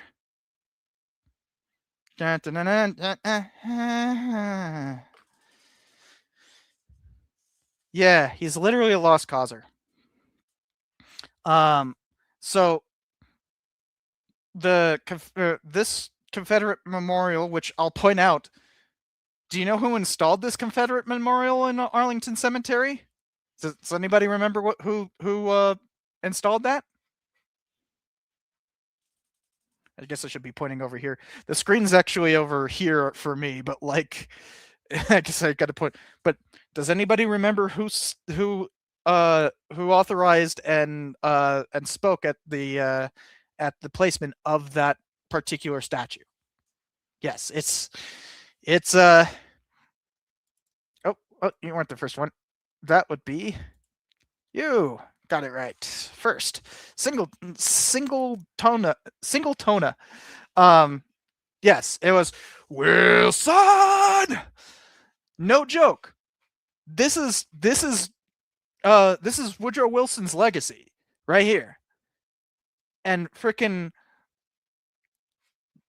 Defense Secretary, yes, Defense Secretary Hegseth, ordered it put back.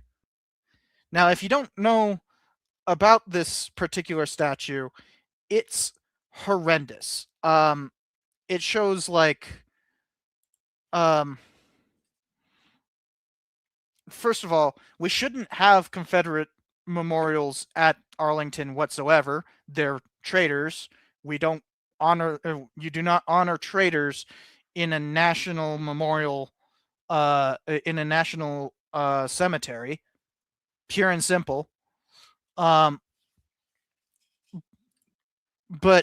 furthermore, the actual statue shows slaves helping their masters commit treason,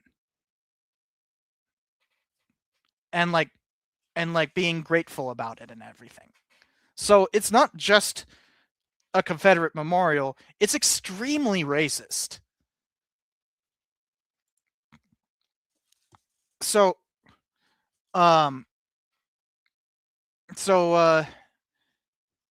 yeah, the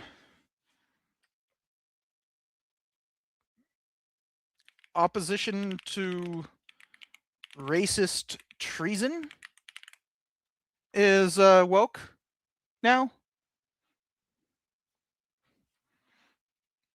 And on top of that,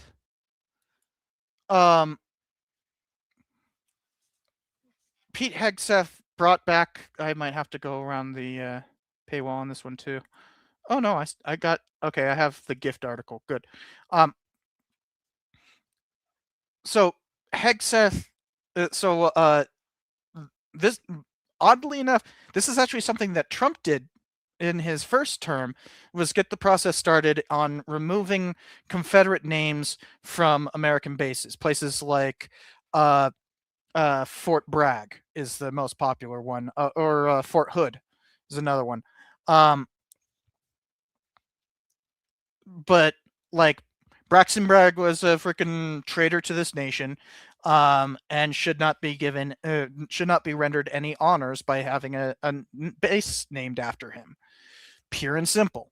Trump agreed with that logic in 2020, but he did not in 2025. So Hegseth ordered the names of these places not be named after, specifically after Confederates. No, he brought them back by naming them after like privates with the same name and things like that. Oh, I forgot to hide that comment. Yeah. So privates with the same name as like Bragg, it's now named after like a private or something like that.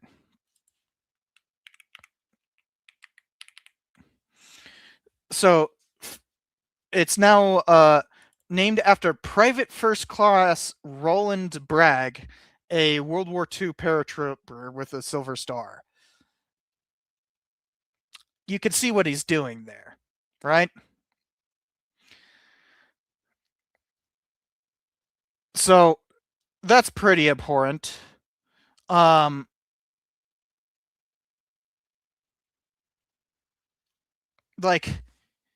he's honoring the Confederacy, a bunch of traitors who fought for slavery.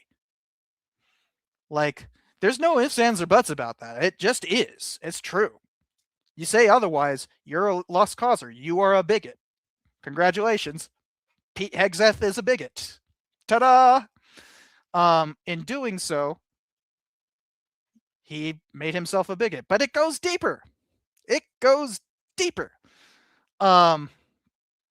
So I'll put this opposition to racist treason there, because he furthermore stripped the Get out of here. Get out of here. He stripped a Navy freaking cargo ship of Harvey Milk's name. The U.S. Navy ship, that's what USNS stands for. It's not given a USS because it is not a combat ship. It's not particularly important. It's just a cargo ship, as you could tell with all the cranes on it and everything. Navy operates a bunch of cargo ships for obvious reasons. But they renamed it from Harvey Milk, the first openly gay politician in U.S. history.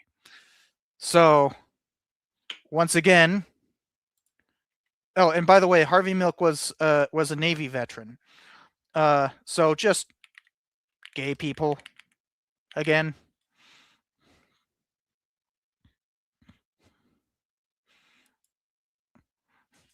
So, gay people are woke.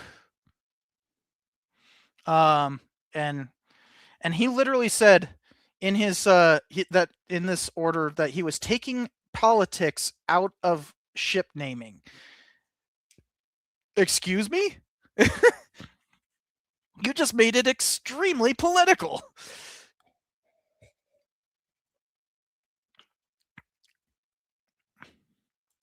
Yeah, as Helen says, this is wildly bigoted. Like, so he's not just lost causer, he's also a homophobe. You know, bigotry tends to spread if unchallenged. And, you know, when you spend most of your career in Fox News with the Fox and Friends, you tend to get more and more bigoted as you go along. I mean, that's just kind of the nature of Fox News. It pushes people towards bigotry. So, ta-da! This is what happens when you put a Fox News anchor in the Pentagon.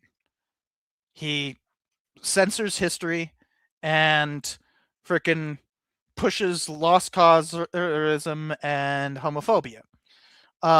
It actually gets a lot worse, but I'm going to catch up with the comments again.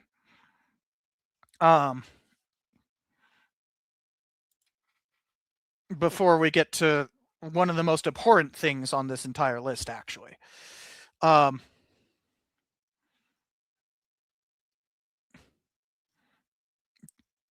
Remember, if you're proposing an interpretation, put like #interpret or something.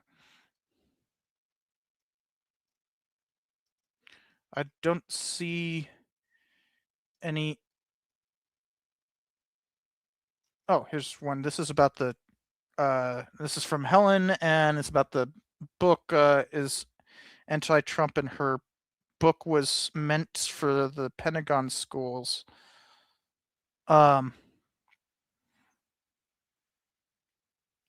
Why can't I just... I wish I could just copy and paste that. I have to actually go to YouTube to copy and paste that.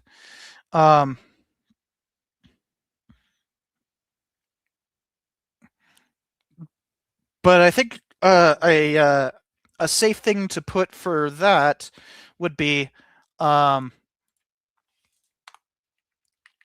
anti-Trump authors.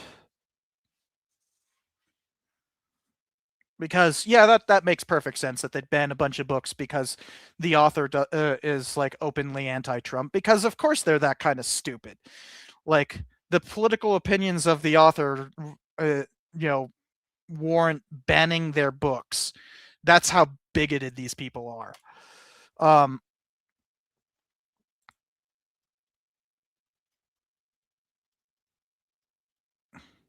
Because they're Nazis. I mean, that's what they're. Well, not Nazis. I wouldn't really call them Nazis, but they're fascists for sure. They are fascists. You know, Pete Hegseth is a very openly a fascist. There's not really any question there. He just is.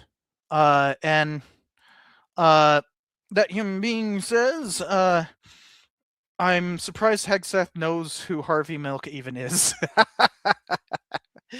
I mean, maybe between his like drunken stupor, he might be capable of reading a little bit. After all, he was just going through the entire military database of pictures and everything, just looking for the word gay and deleting it all. So, like, you know, Harvey Milk would come up because Harvey Milk was a naval officer. I think he made it to the rank of lieutenant, if I remember correctly. Like, he fought in World War II. No, it was Korea, wasn't it? I don't remember. Either way, he was a Navy veteran. That's why they named a ship after him. He was, but a very inconsequential ship because he wasn't a particularly consequential naval officer. He was just really important, basically in his death. He was only a politician for a couple of years before he got assassinated. So, you know, like, he actually wasn't that important in terms of like what he did. He helped fight a major homophobic measure. I forgot what the proposition number was, but like it was going to make like teachers no longer be able to teach if they were out of the closet. And that was kind of his main thing.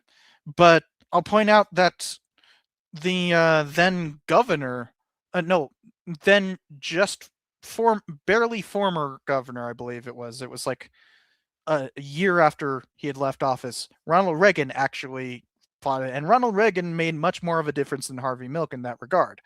So, that's kind of like his one thing, his one major campaign as an actual politician to get something done. But like, he's more important as a figure of just being the first openly gay politician. Just being a city councilor for San Francisco. That's how monumental of a difference that was in the 70s. Think about that. In the 70s, it took that long before an out of the closet gay man had held any position of power anywhere in the United States. So that's what matters. There.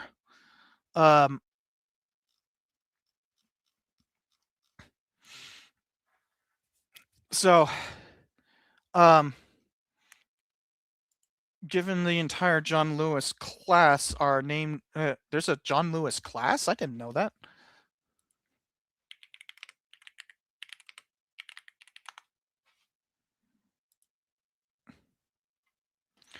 Oh, huh. So the John Lewis class is what the Harvey Milk, the Navy ship, the Harvey Milk one was. It's an oiler. I thought I was just looking at it and going like, oh, that's a cargo ship. I mean, I guess it technically is a cargo ship, but like it's an oiler. So they use these ships specifically to run on. I didn't know that it was named after John Lewis. That's kind of cool. What other ships do they have in this class? Let's see if I wonder if they're all like civil rights leaders. The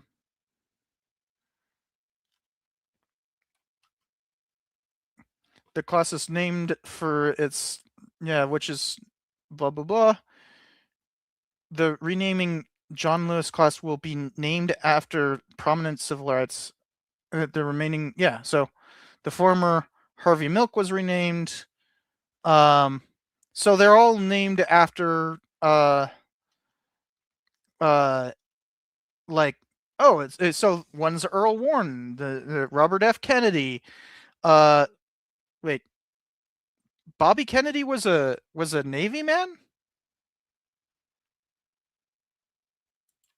I thought I knew his brother was in the Navy, but I didn't know that he was in the Navy. Huh. Navy Reserve, 44 to 46. So he's a World War II vet. Okay. He was on the oh, this is a namesake thing. But like So that makes sense. Lucy Stone, I don't know who that is. To earn a college degree. Okay. Sojourner Truth. I know Lucy Stone and Sojourner Truth did not have any they have the Ruth Bader Ginsburg. I'm pretty sure she wasn't a Navy vet. I know Sojourner Truth wasn't. Harriet Tubman. Well, actually, you could argue that Harriet Tubman did command a ship during the Civil War. It was just a for a short time, but like she did technically commandeer a paddle boat. So I guess that's Navy experience, right? Dolores Huerta, isn't that the Dolores Huerta is the guy with no, that's she's National Farm Workers Association, so she's part of the whole Cesar Chavez set. Joshua Goldberg, I don't know who that is. Belarusian-born American rabbi. First to reach rank of captain. So just a Navy man who was Jewish, I guess. And Thomas D. Parham, first African-American sailor, promoted to captain. Okay. But yeah, the only one that they renamed was the Harvey Milk. And to Oscar Peterson, who I don't know who that is. Oh, he literally just a MOH winner, so literally nothing to do with civil rights. So that makes it even worse. Like if you think about it, that makes the renaming even worse because the entire class is named after freaking civil rights leaders. Like, and that's the only one that they renamed under Hegseth's thing of being like, it's too political. And so he was literally just targeting people for being gay. Awesome.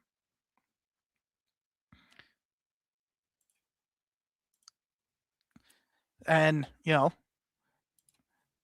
but just y'all wait. This gets so much worse. So much worse. Let me direct you to this video. Now we had previously, I believe, under Ford, if I remember correctly, it might have been Nixon, who rescinded the medals of honor for the people who had frickin' participated in the Wounded Knee massacre. Notice, he's officially demanding that people call it the Battle of Wounded Knee. No historian worth their frickin' salt will call it the battle. It's a massacre. That's what it is. There's no ifs, ands, or buts about it. You're just lying about history. So this whole, like, their place in history is settled, bull fucking shit. Now, under the previous administration, a review panel was convened to determine whether soldiers awarded the Medal of Honor for their actions at the Battle of Wounded Knee should keep their medals. Now, upon deliberation, that panel concluded that these brave soldiers should, in fact, rightfully keep their medals from actions in 1890. The report was concluded in October of 2024. Yet, despite this clear recommendation, former Secretary Lloyd Austin, for whatever reason, I think we know he was more interested in being politically correct than historically correct, chose not to make a final decision. Such careless inaction has allowed for their distinguished recognition to remain in limbo until now. Under my direction, we're making it clear without hesitation that the soldiers who fought in the Battle of Wounded Knee in 1890 will keep their medals. And we're making it clear that they deserve those medals. This decision is now final, and their place in our nation's history is no longer up for debate. It's no longer up for debate. Notice I haven't cursed this entire time, but this in particular is like the most ridiculously bigoted thing. He is pro-massacre, pro-genocide. Now, I wouldn't call the Wounded Knee Massacre in and of itself a genocide. There's actually legal requirements for being able to label something a genocide. It does not fit those requirements. We do have some actual genocides in our history. A lot of people just want to expand the definition, but no, we have a very explicit definition of genocide. It does not fit that. But being pro-massacre means that he actually wants the massacre to happen and is in favor of it happening again. Meaning genocide. That when it happens repeatedly, that's a call for genocide. So this is literally a call for genocide right here. This is about as bad as you can get. We salute their memory. We honor their Fuck their memory. service. And we will never forget Fuck their what they did. service. And fuck you. Can you tell? I am very angry about this particular one. So, I don't even know what to put in terms of the interpretation of this. Like, who in their right mind is pro-genocide, like just openly pro-genocide? How do you,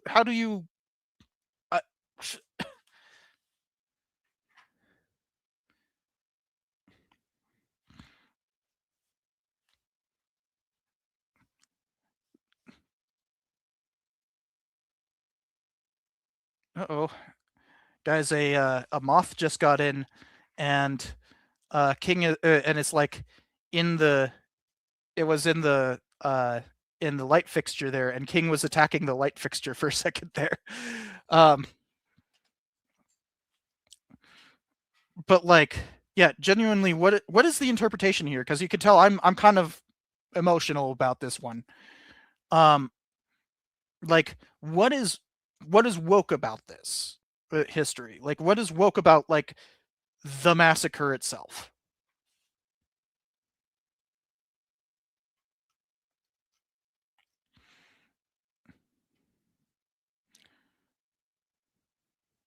And Singleton, you're right to point out this, that so the Medal of Honor wasn't the only award.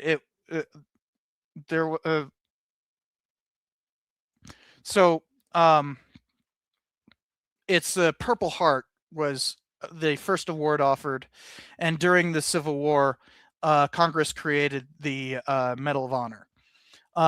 But it wasn't until, I believe, 1904 that Congress created the Silver Star. Somebody could correct me if I'm wrong, but like, it's not. The Medal of Honor was literally like the only award that you didn't have to get a wound for. So,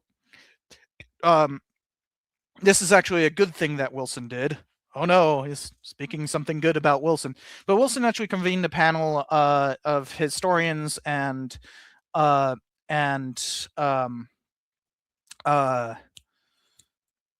military officers, field grade and flag grade officers, to review previous Medals of Honor and see if they should be revoked because of the changes in what the Medal of Honor had meant. Because, for instance, right at the beginning of his administration, well, no, it's not really right at the beginning. It's 1914. But in 1914, he had invaded Veracruz in Mexico, taken over the entire state, and literally every single participant in that initial invasion, every single one, got a Medal of Honor. That, even to him, was dumb. Just an abuse of the medal. And so that panel rescinded a whole bunch. Some of them were some of the things rescinded were bad. For instance, there was that one medic in the Civil War who she wasn't actually part of the army, but she was a woman and she had gotten a Medal of Honor for her service. And they rescinded it because she wasn't actually in the army. And that's like, no, come on. And William F. Cody, the Buffalo Bill, he had his Medal of Honor revoked.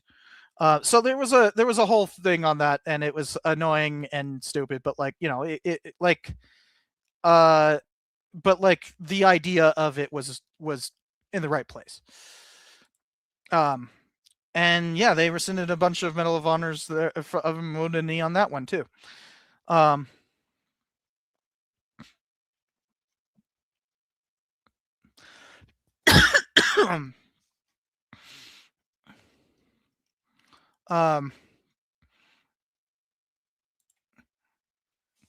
an interesting point. They're Zanero I'm sure I'm saying that wrong, but that Hegseth defending the Wounded Knee medals helps normalize his actions in the Caribbean. Interesting point. I don't know if it's I don't know if he's thinking that in his own mind at all, but it does kind of do that. It's like, oh yeah, war crimes are medal worthy. So but what would be the interpretation here? Is it pro-war crime? Is that what being anti-war crime is woke? Is that what the interpretation is here? Alex says being anti-genocide is woke.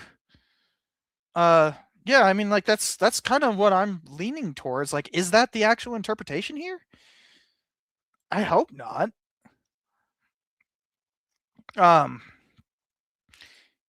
He talks about political correctness while he openly attacks everyone he thinks doesn't have the correct political opinions. It's very true. And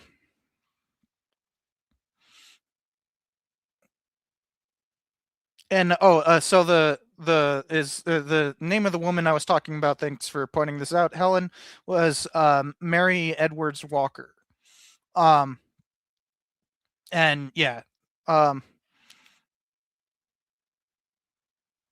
and yeah, that's right. She had the Fort Hill renamed for her, and then Hegseth put it back. Which is just I mean, imagine that. A Medal of Honor winner freaking getting rejected for a Confederate. And a Medal of Honor winner who was fighting that very Confederate.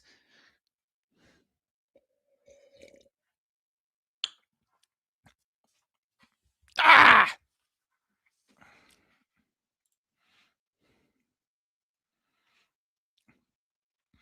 So I guess being anti-war crime is what I'm going to put down.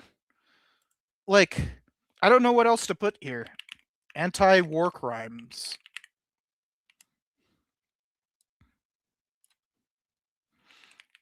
Opposition to war crimes. That's a better way of phrasing it.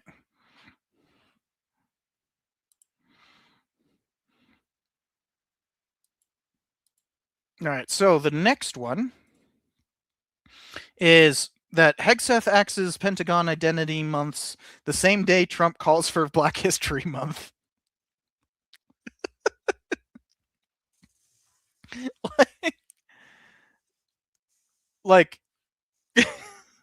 This, it hurts itself in its confusion or something like that. What is this?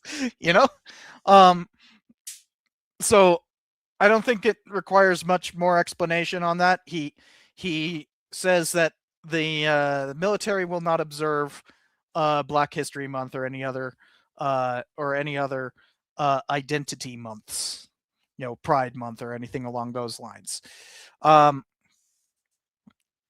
So just cultural awareness, I guess, is the wokeness here, especially since I can literally just copy and paste this. Cultural awareness.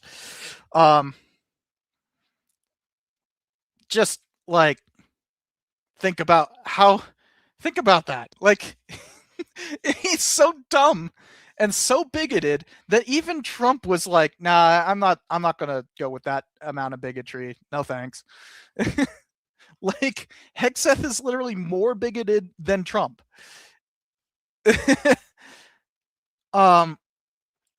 And finally, I don't know if you guys heard about this one, but they removed a memorial in the Netherlands at a American cemetery to freaking black soldiers. So literally they just removed it. Like, it's insane. Plaques commemorating African American soldiers. Here, let me zoom in a little bit. Against fighting against Nazi Germany in Europe have been removed from a U.S. military cemetery in the Netherlands. Approximately,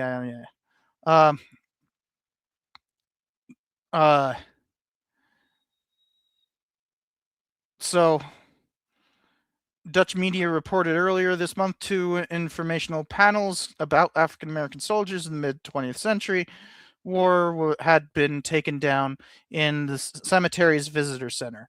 A local official who was granted anonymity to speak to Newsweek did not inform authorities in the lumber cars where the cemetery is located of the removal. A spokesman for Black Liberators Project separately confirmed that the panels have been removed. It is not clear exactly when the panels were removed. The panels were added to the visitor center in mid-2024, partly because of pushes from then U.S. ambassador to the Netherlands, that person. But they were removed again earlier this summer, the initiative said. Now, I know from a friend of the channel who's Dutch. Well, not originally Dutch, but like is Dutch now, and apparently this is like pissed off Dutch people, like to no end, and like the Dutch government has like officially requested that because they take this very seriously. They take this incredibly seriously, because they view Americans as their liberators, and rightfully so. And so this is like disgracing the memory of American liberation. So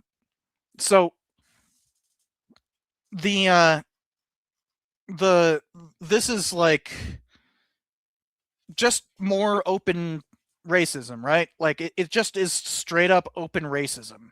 So yet again, I can just copy this from a previous one. I could just copy and paste black people are woke. Their mere existence is woke. So let me read through the comments again, and then we'll go on to the next subject.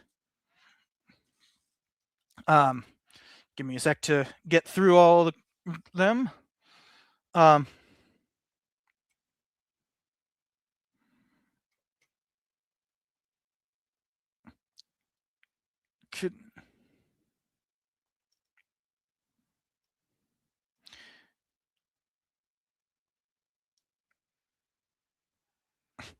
Morality in war is woke. Oh, actually, you know what? That would work for the it's not morality in war, but instead of war crime, opposition to war crimes, the actual thing that's woke here is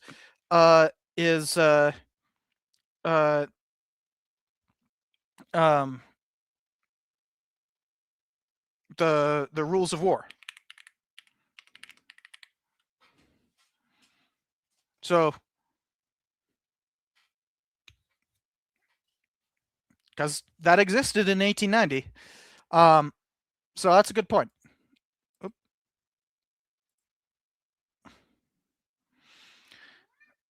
Oh, hello, King. Everybody say hello.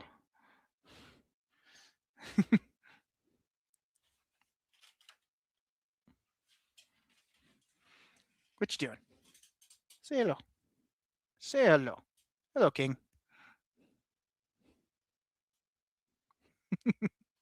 Mwah. Hello.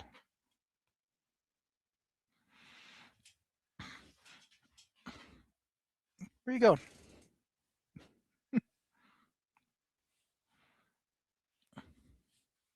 What is it? Yeah.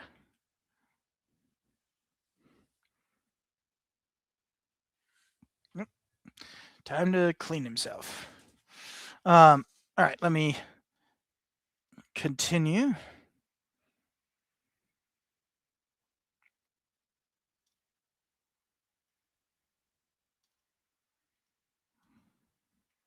Do.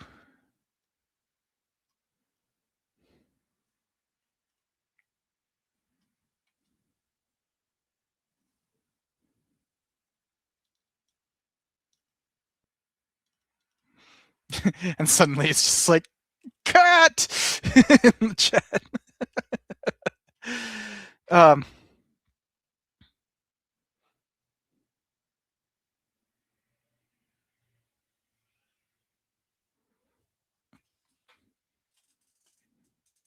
are you doing? You just gonna sit there? You're just gonna sit there? Okay.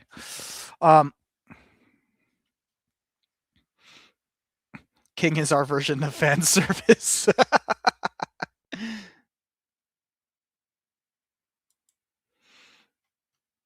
So,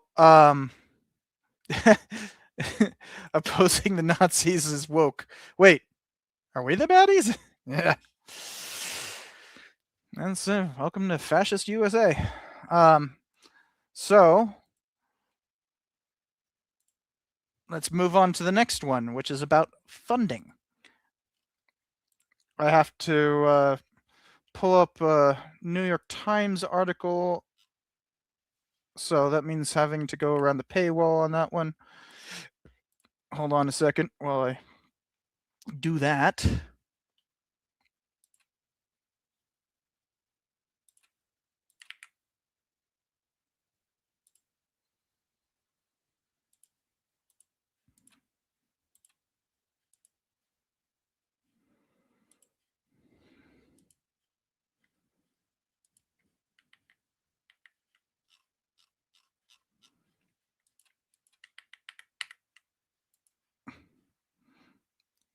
Oh, there's another one. I have 2 New York Times articles in a row. Dang it.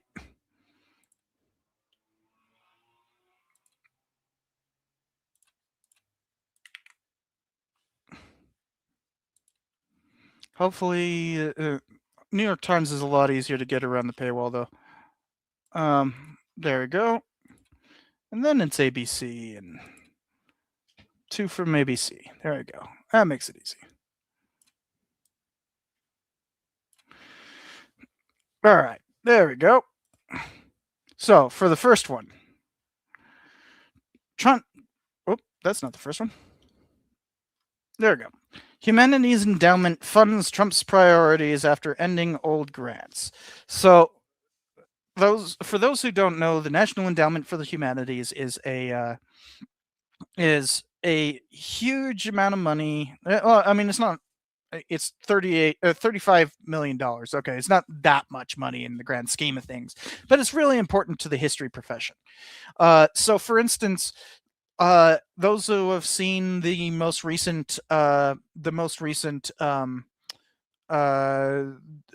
Burns documentary about the revolution, that was funded by the National Endowment for the Humanities. So, like, they cut that, and and they are now. There's a bunch of people who, like I actually know somebody who had a project that was funded by this, by the NEH, specifically regarding Navajo code talkers, and her project got its funding slashed, and she got a letter like literally saying like, your project does not align with the president's priorities and blah blah blah. Like it literally said like president's priorities, as if he gets to determine where the NEH goes. So like, and they did this for, as it says right here, virtually all of its existing grants. 97 projects were cut. Include many focused on presidents, statesmen, and canonical authors, including $10 million to the University of Virginia, which the agency said was the largest grant in its history that will support the expedited completion of editorial work on papers relating to the Declaration of Independence, the American Revolution, and the founding era. So this is just straight up like anti-history. Like this is completely anti-history. I just noticed that King left. So I think I'm pretty clear on saying that this is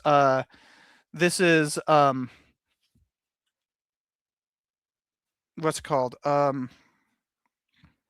Just being anti-Trump. This is the same as before. You remember anti-Trump authors? Well, now it's anti-Trump projects. Not projects, historians. So I'm an anti-Trump historian, so I am by default woke.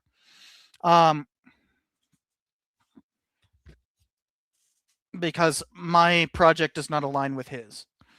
That's not what the NEH is for, but apparently now he wants to turn the NEH into a propaganda organ. You guys might also remember that that Congress fully gutted the National Corporation for Public Broadcasting, which is the entity behind NPR and PBS. That is part of this whole thing of like they're anti-Trump and therefore they aren't politically neutral, because apparently political neutrality was the point of them being politically independent. The whole point is that they're politically independent, so their neutrality is not required.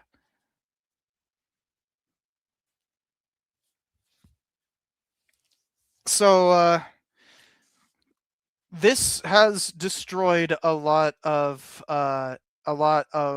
funding for public history projects throughout the U.S., including literally a funding for one of the biggest projects about the American founding fathers. So apparently the founding fathers are woke now too. But not really. It's because it doesn't align with Trump's priorities, because Trump wants it to lionize himself. So he's literally turned the NEH into a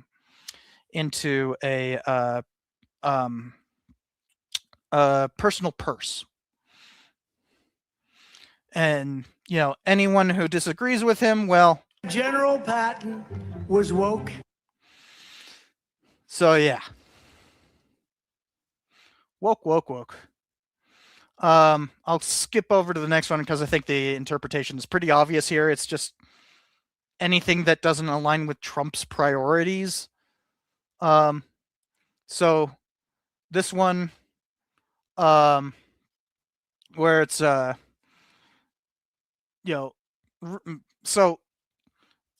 this is actually the one I want to talk about that affected me directly. So Trump illegally removed funding for what are called Hispanic-serving institutions. So we could go straight to what that is. It's Hispanics are woke now. And what he did to kind of try to skirt the law is to redirect it to HBCUs, historically black colleges and universities. So he just cut off a group of one minority to take their funding and move it somewhere else. And this directly affected me.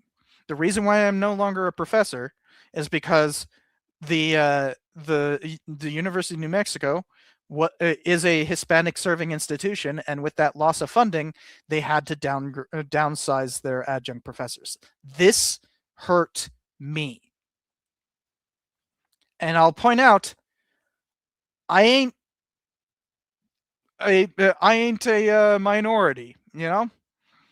So even though Hispanics were the target of this, it hurts regular, white men, white straight cis males, like myself. So this actually hurt me directly. I am no longer an adjunct professor because of this.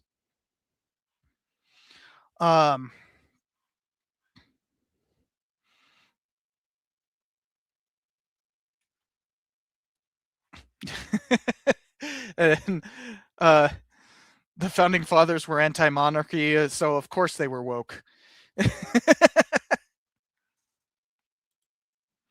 And but think about everything we're talking about here. Like, it isn't just like that Hegseth is like pro war crime. Obviously that's a huge problem in and of itself, but like by him, re-energizing the lost cause, being pro-genocide and being a book banner, he's like energizing local efforts as well for that kind of bigotry. Same thing here. Like, there are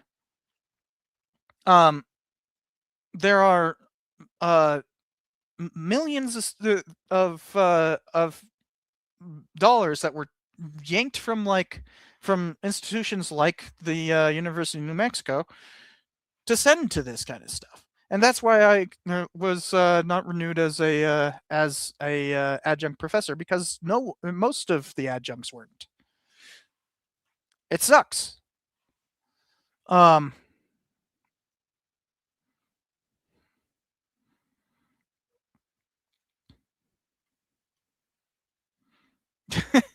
And Helen points out that, like, I should probably be like the demographic for being a Trump fan, right? Like, I'm a white cis straight male veteran, and so I should be pro-Trump. One, Republicans have been absolutely failing veterans for a while now.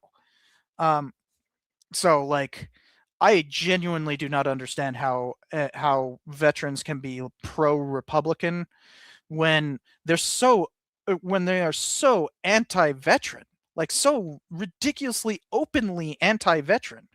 Remember the whole PACT Act. Remember that not a single Republican voted for that.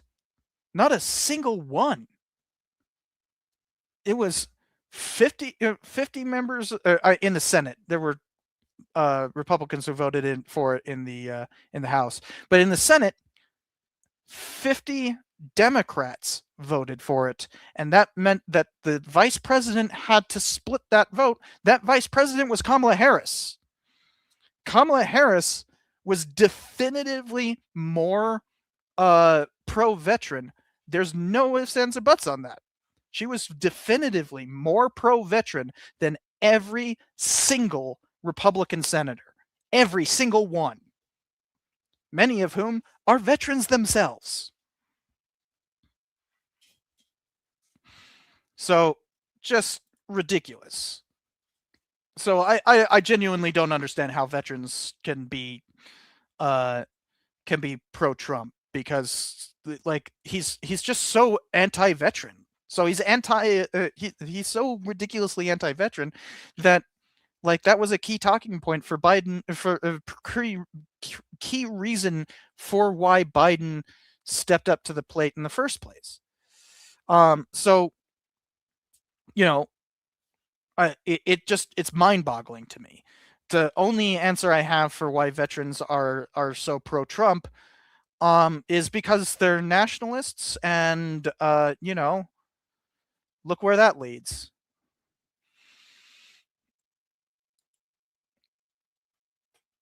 So let me catch up on chat real quick.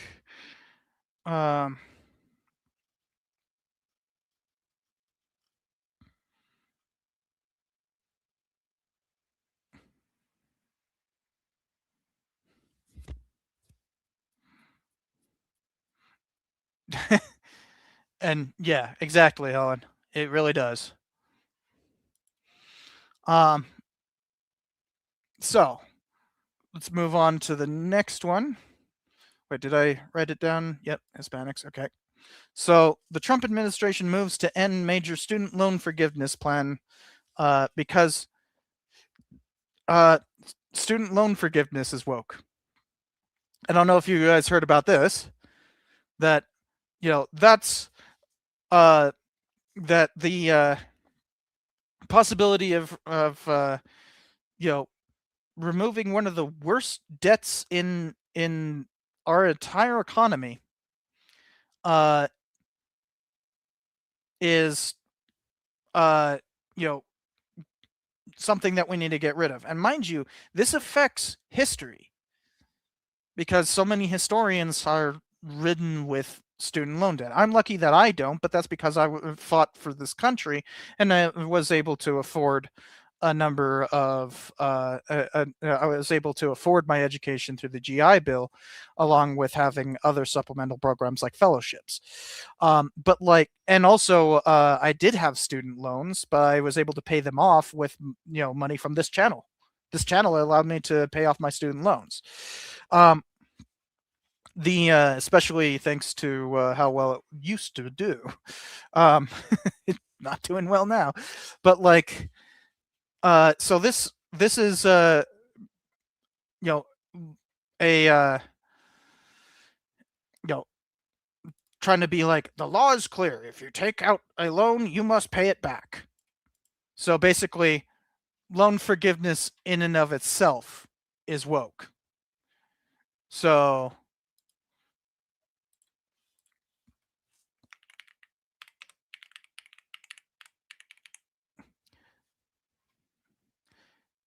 yet another yikes. Let me catch up on the chat.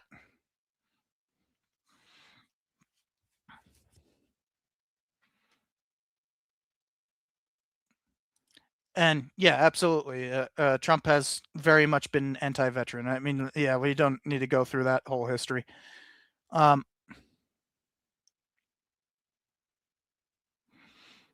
Yeah, because like, yeah, old Gus here is pointing out that, you know, he literally denigrated. I'm coming up with the name McKinley. I know that's wrong. It's Mick something McCarthy. No, whatever his name was. But like, literally denigrate him for being a POW, saying like, I like winners. Terrible, terrible, freaking anti-veteran. Like, service hatred is a real thing. Like, it's ridiculous, and like it's a very freaking prominent on the left for sure, but on the far left, not for like liberals, if you want to call them the left. Liberals are not anti-veteran. Um, but like a lot of conservatives are, and especially reactionaries and fascists are. McCain, thank you. Oh wait, you weren't the first one to say it. It was Scrambles was the first one to say it. But yeah, McCain was the one. So it's one of those things of like it's just anti-veteran. But like the thing on this whole student loans thing,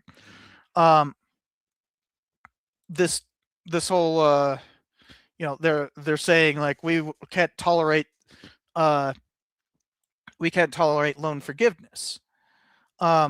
So this is just saying essentially, Biden's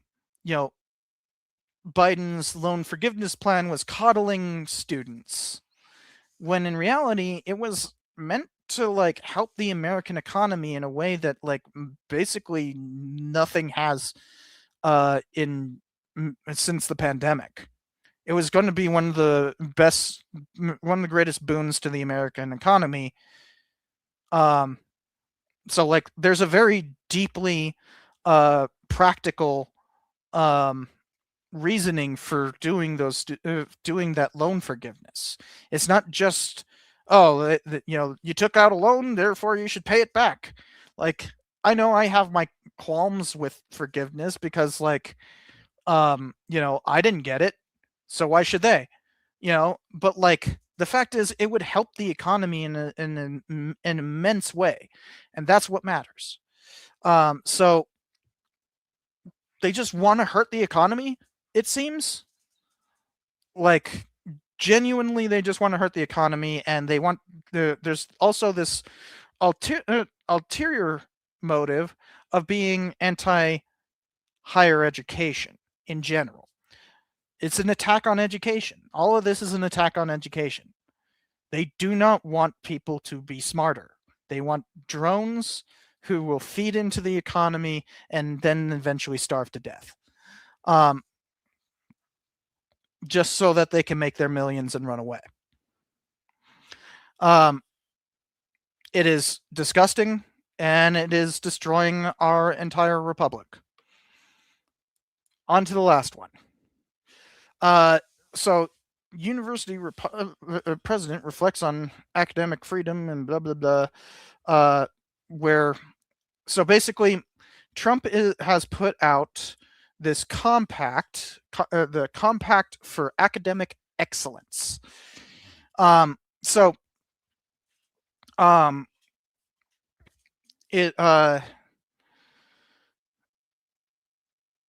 Basically he has this thing of like a bunch of points that universities can sign on to this Compact for Academic Excellence. That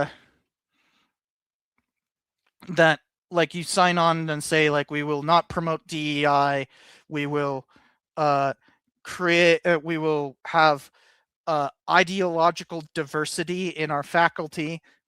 Utter poppycock, that's complete complete nonsense. Pablum, that's the word I was looking for. It's complete pablum.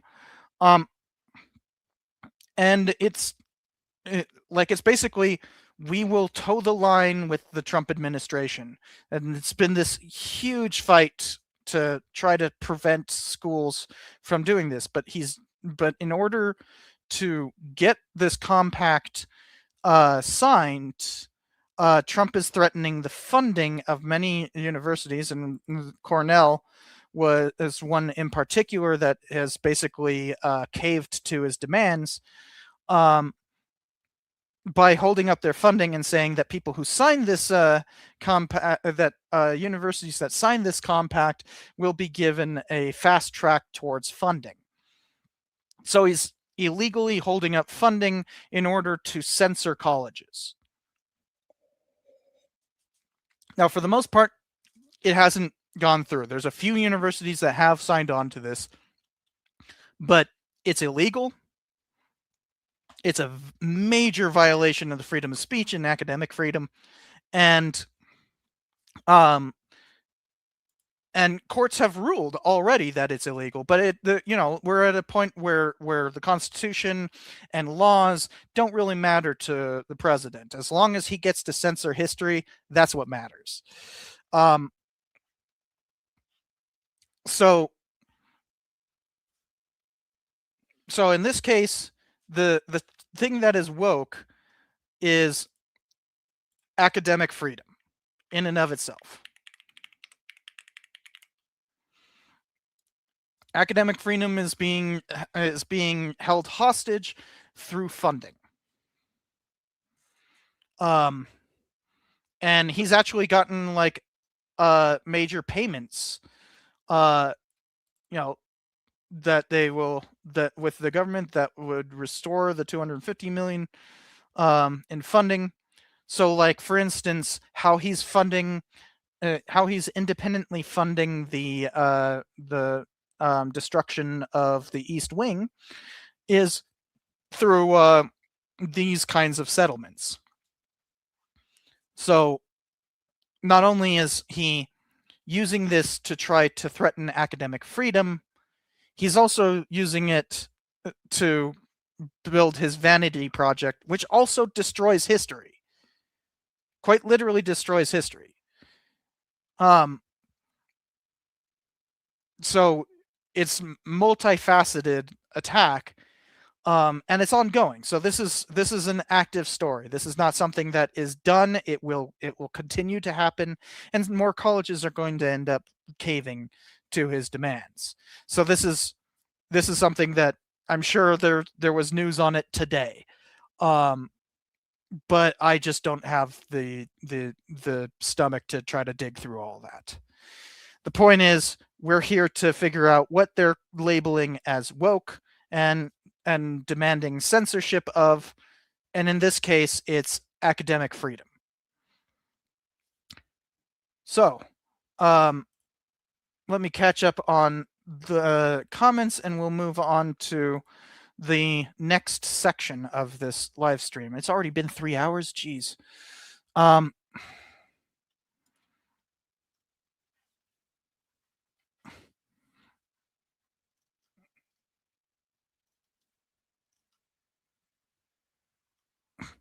Yeah, and like Chloa here says, ideological diversity, and it is just filled with people who hate different diversity of minorities. Exactly. They want DEI, but when they say they want ideological diversity, they just want frickin' their falsehoods reiterated back to them. They literally want indoctrination. That's all it is. That's what ideological diversity is. They want indoctrination.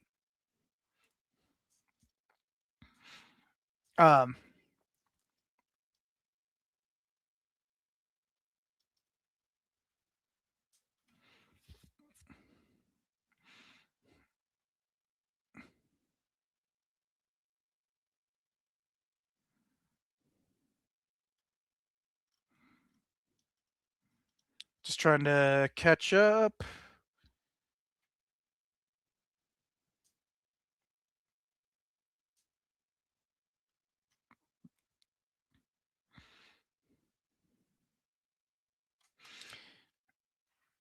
All right, so I'm going to open the articles for the next one real quick.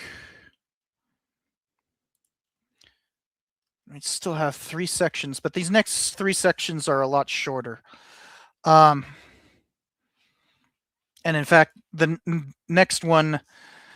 So, the next section of this is, and if you're on YouTube, you can actually see the everything that's coming up in the description. But I had to rephrase it because I didn't want this to get demonetized. Because the next one is violence.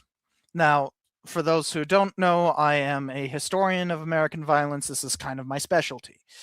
And so there's one thing that is that there's particular interpretations that are being used, that are being said to be woke, and therefore used to attack opponents and censor them. In particular, election denial and the January 6th pardons. I don't even need to pull up a news article on this. You guys are well aware of Trump's election denial. It's obvious. The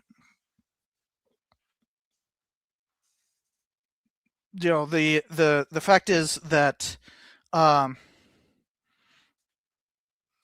the fact is that Trump has actually denied every single election he's been a part of. He denied that he lost the popular vote in 2016. He denied the entirety of the election in 2020.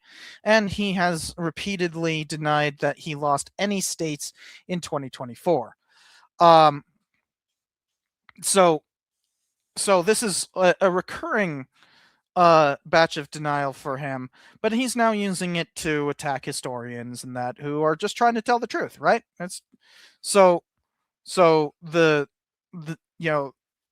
history of like Trump's actual history is what I'd put down here.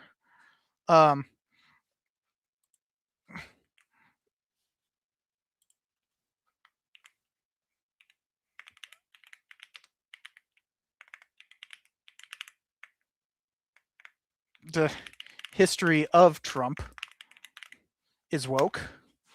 And of course, there is the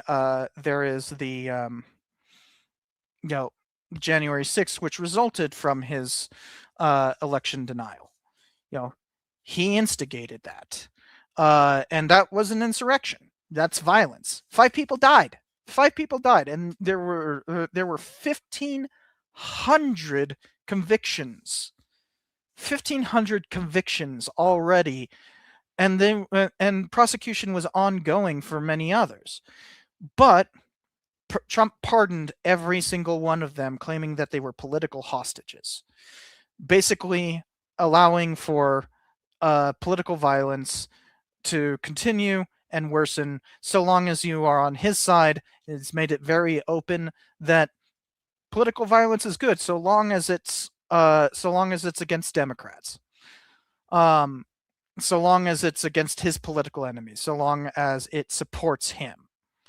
I've talked about this already. The assassinations episode is already available. You can go watch that if you want a much more deeper thing.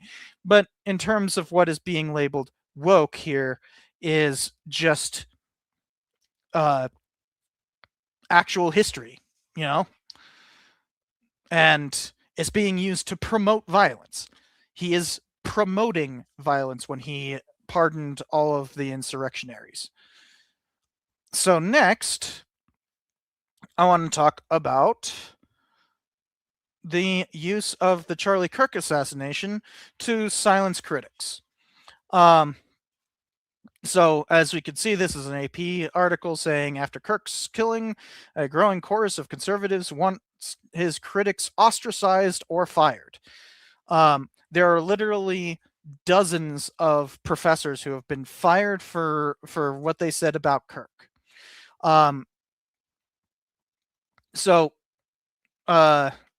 After years of complaints from the right about cancel culture from the left, some conservatives are seeking to upend the lives and careers of those who disparaged Charlie Kirk after his death. They're going after companies, educators, news outlets, political rivals, and others they judge as promoting hate speech. A campaign, and you might remember Caroline Leavitt actually said that she that hate speech is not free speech, even though it quite literally is. And furthermore, pointing out all of the massive bigotry that frickin' Charlie Kirk spread is not hate speech. Charlie Kirk was the one spreading hate speech, not the other way around. So they're using this to silence criticism. there's a reason why I kept comparing this to Kristallnacht, because Kristallnacht was started by an assassination. Though it's probably better to compare it to the Night of Long Knives, but that wasn't started by an assassination. I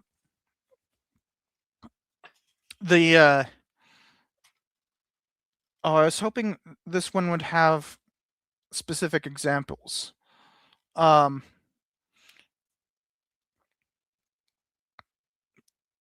Such tactics raise a fundamental challenge for a nation that, by many accounts, appears to be dangerously splintering by politics.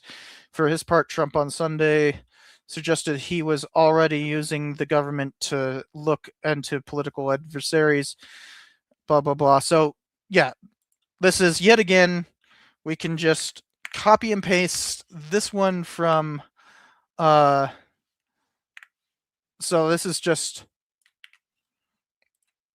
well, no, it's more just anti-MAGA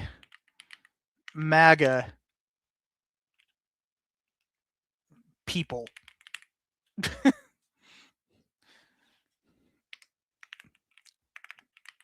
Patriots. But this is, furthermore, they like to be like, well, if you talk fascism, then that's if you call Charlie Kirk a fascist, then that means that you're calling for his death. No, it doesn't. Furthermore, claiming that anyone calling somebody a fascist is a call for violence is in and of itself a call for violence. Trump put out an enemies list. Trump put out a he illegally designated anyone he deems Antifa to be, or anti-American, to be a domestic terrorist, even though he doesn't have the power to do so, and directed their persecution. This is grossly illegal, and very obviously incendiary. If you want to prevent political assassinations, then trying to lock up your political enemies is not exactly the best way to go about that. He's encouraging violence. And the fact is, as shown by the January 6 pardons, he's very pro-violence, pro-political violence, just as long as it doesn't hurt him. So there's that, and then they use this to specifically remove the a Department of Justice study, which proved that people who commit political violence are mostly far-right extremists. Far-right extremists are far more violent than moderate, liberal, or far left combined. It is the far right who are the most dangerous. But they're using this to deny this history and to label anyone who opposes them as terrorists. So, once again, it's just, the history, the historical reality of violence is what's woke here. If anybody has a better interpretation for that, please let me know. I think that is pretty much what we're looking at, and I kind of want to move forward quickly here because it's already been 3.25 hours. So I want to just kind of move on to the next one, if y'all don't mind. Even though it's my topic and everything, I know, but you can go to my assassinations episode if you want to learn more about the history there and the implications of Trump's massive push for political violence against his enemies.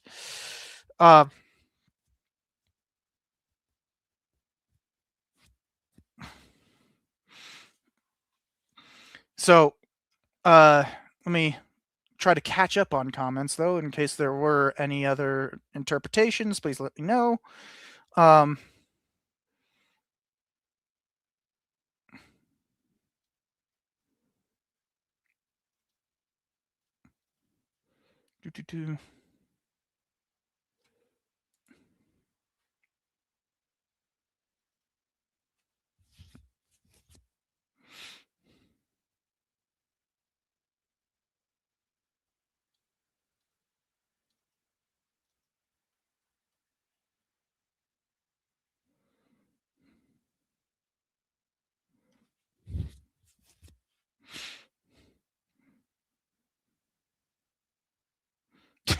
You're telling me the extreme pro-gun people are the most violent? Nah, couldn't be. Yeah. All right, so let's move on to the next section. Let me pull up the articles.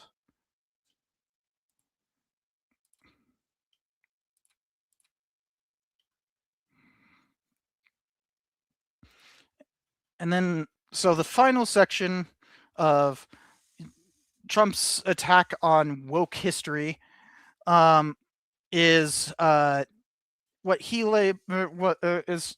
doing to education. So we talked a bit about the compact already, but like let's go into what it actually says. So the universities are responding to the Trump's compact and everything. Some have explicitly rejected it. Vanderbilt has said yes, and a few have said maybe. Oh, Grand Canyon University. Of course Grand Canyon University did. Oh, indicated interest. Arizona State? Oh, providing feedback. Oh, okay. That's not... Okay, so most of these have either rejected, indicated interest, or provided feedback, but none of them are saying yes. So, in nearly 2 months since Trump officials asked universities leaders to give feedback on their plans and blah blah blah, several of those leaders and blah blah blah have said these things. Let's see here. I was hoping this article would actually have a bunch of like what the compact... Oh, here's the compact itself. Okay, cool.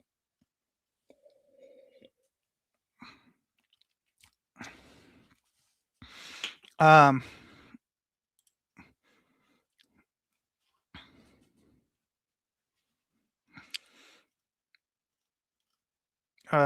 of this is saying what's in the actual compact.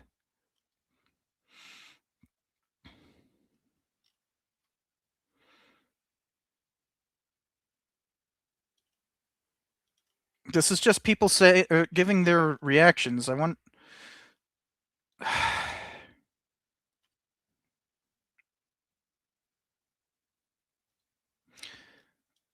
Okay, I thought that I'd be able to see what is actually in the compact, but some of it has to do with like anti-Semitism,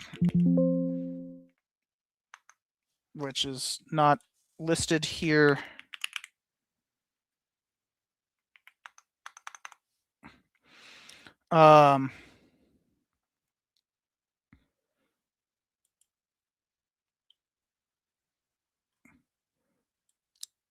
Do I have to go to the Chronicle?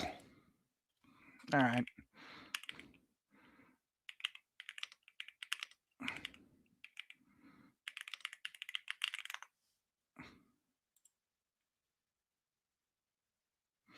I get free access to the Chronicle through UNM anyways.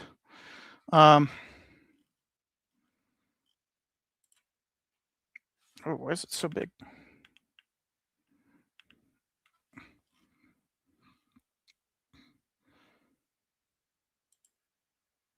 Let's see here. I'm sure if I just search compact, it'll come up.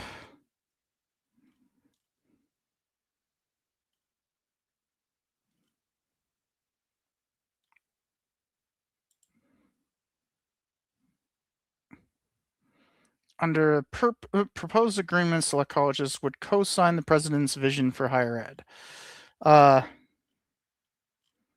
Oh, this is a podcast.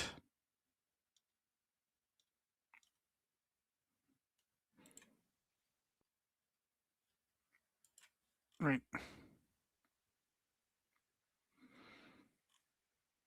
Opinion.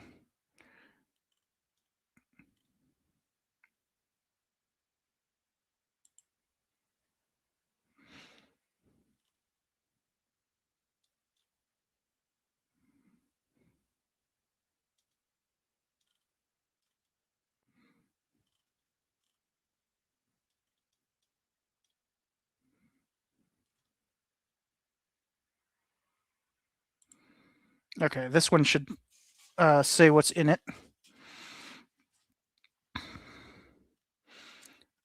Okay.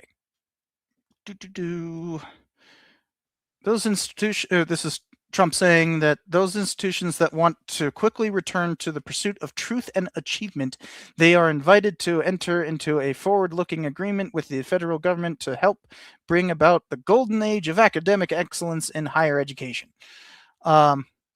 The controversial compact, is this actually the compact? Here we go. Thank you. Finally. Why is that so hard to find? Here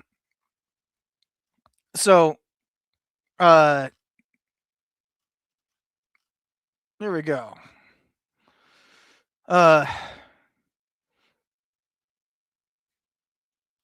Oh, because they haven't actually released it. Interesting. So basically, he's demanding that the universities come into line with what he says higher education should be.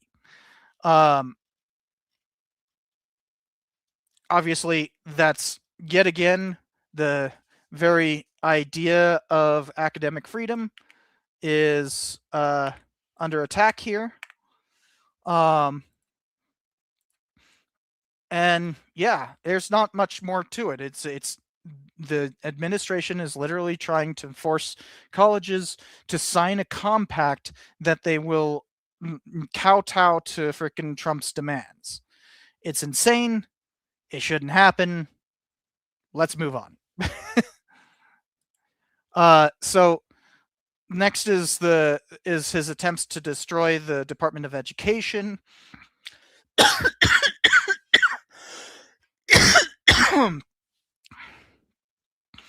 And in this case, I've already done an episode about this. We don't need to go too deep into it. Trump literally wants to remove the Department of Education and basically destroy all federal funding altogether for education and any kind of oversight in terms of civil rights. So in doing so, he's basically labeled education itself woke. So there we go. Finally, let's move on to his revival of the 1776 Commission. So this is yet again something that I have covered before.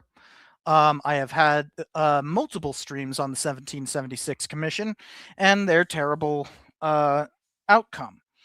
It was hilariously laughable, and it was actually some of those were very fun streams. I'd encourage you guys to go back and look at those.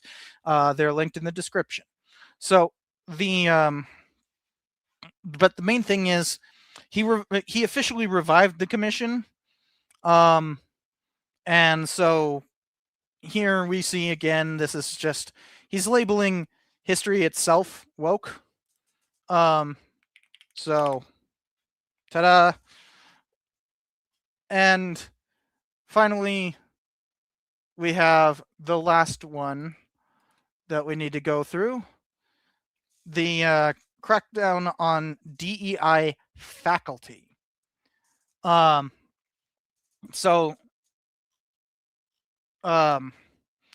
Trump has gone after faculty as being DEI.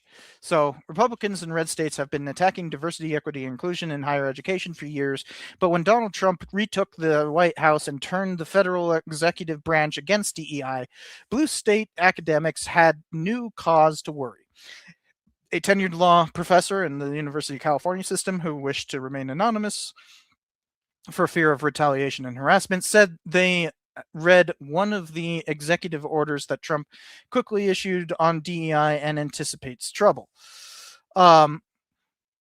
So basically, any professor he disagrees with, he's labeling as promoting critical race theory or DEI or something along those lines, and labeling them as woke.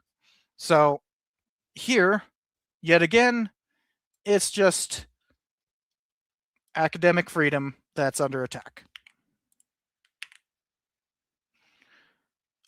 So let me catch up on comments, and then we can finally get to like how historians are fighting back.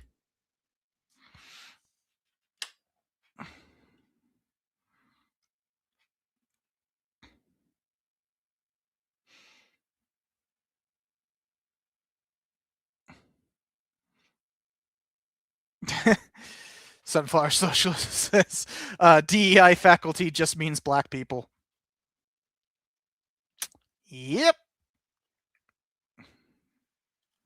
Oh, I guess I can add that to the we'll just say minorities are woke. So added that. Minorities are woke now.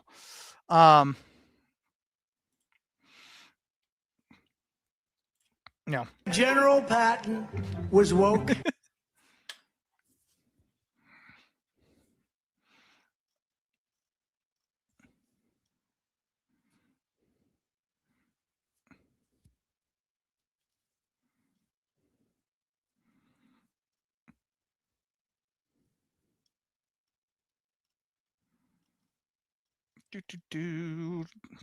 Remember, if you have a interpretation to add, then put hashtag interpret in your comment.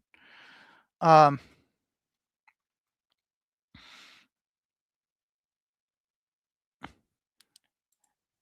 yes, he's bringing back this. That was one of his early executive orders. It hasn't really done anything yet. That's why it's not that important. But like, yeah, they brought back the 1776 Commission.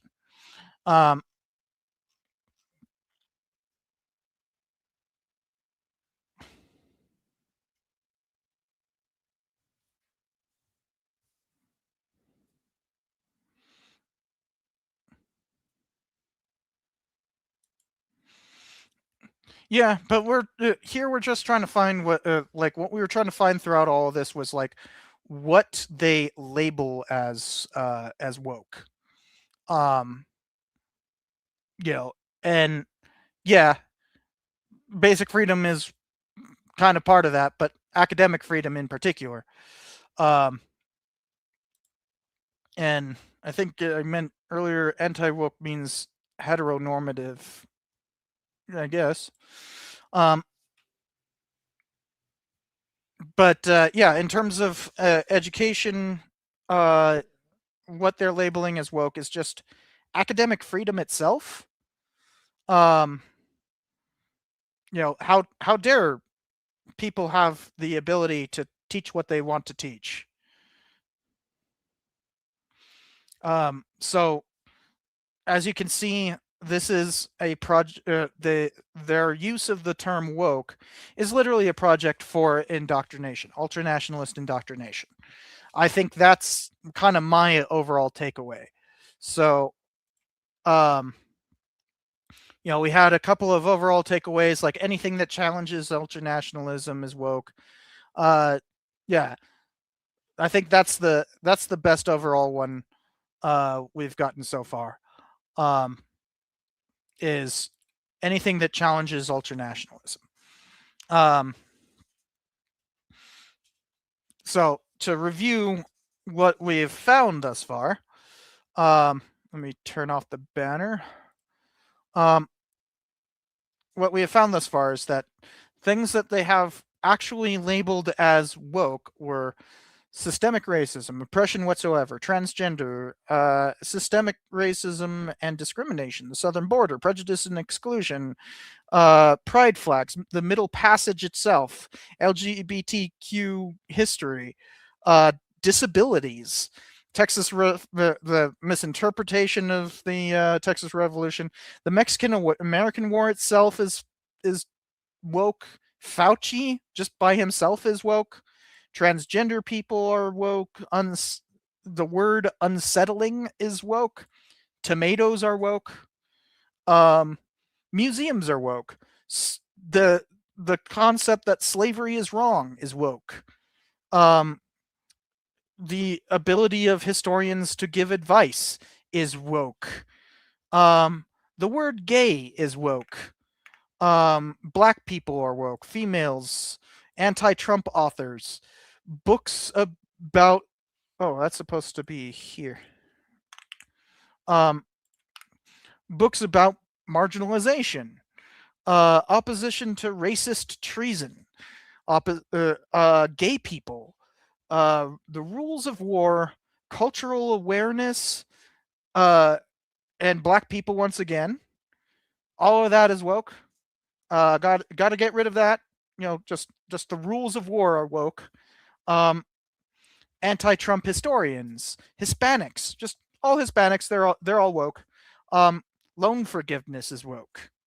Academic freedom is woke. The history of Trump himself is woke. Anti-MAGA people or patriots are woke. The historical reality of violence is woke.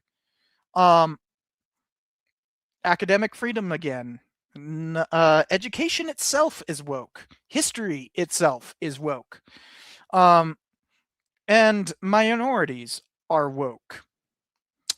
So yeah, that's all fun. But let's get to how some historians are fighting back.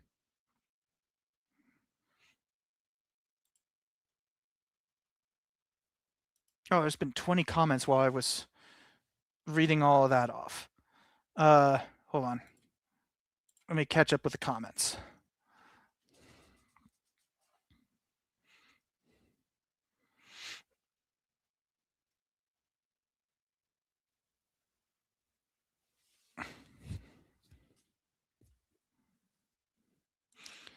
And you Coop, you Coop's greatest soldier.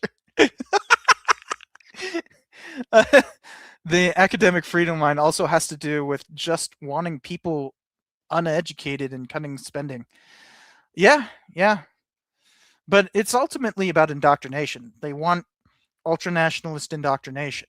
So anything that doesn't align with ultranationalism is woke, and therefore due to be censored.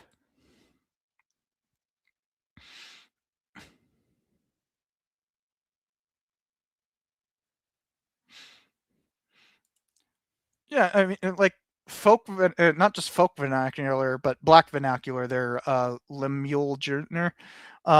It comes from black vernacular actually, but like words change over time, obviously.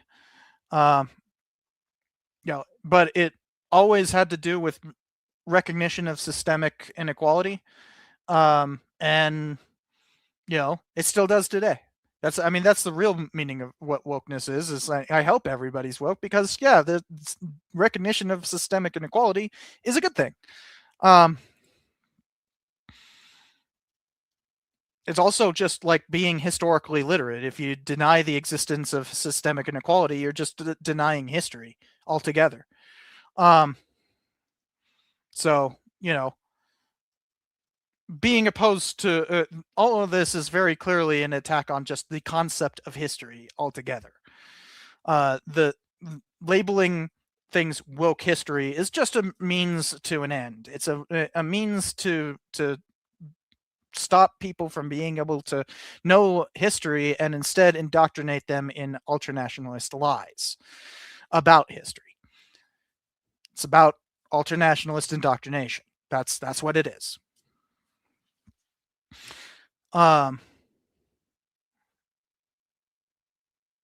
And finally,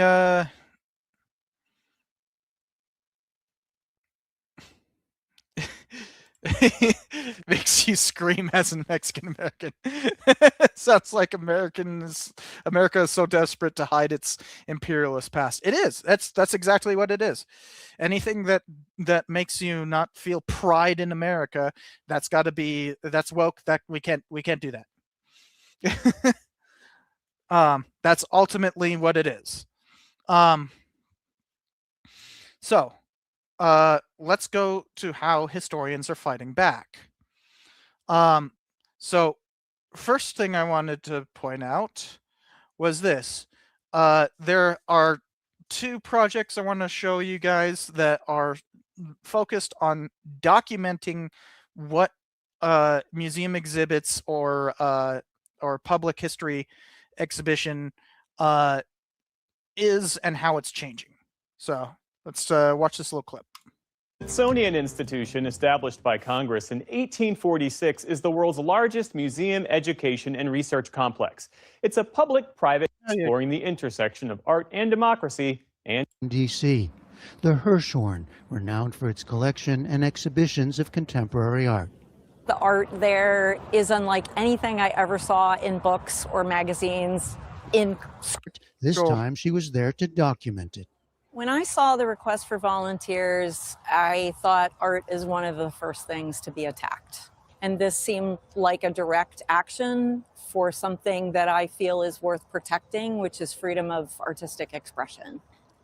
Armed with her cell phone camera, Michelman carried out her assignment, photographing all art and signage in one section of the Hirshhorn, including works by Jackson Pollock and Janet Sobel, another pioneering abstract expressionist.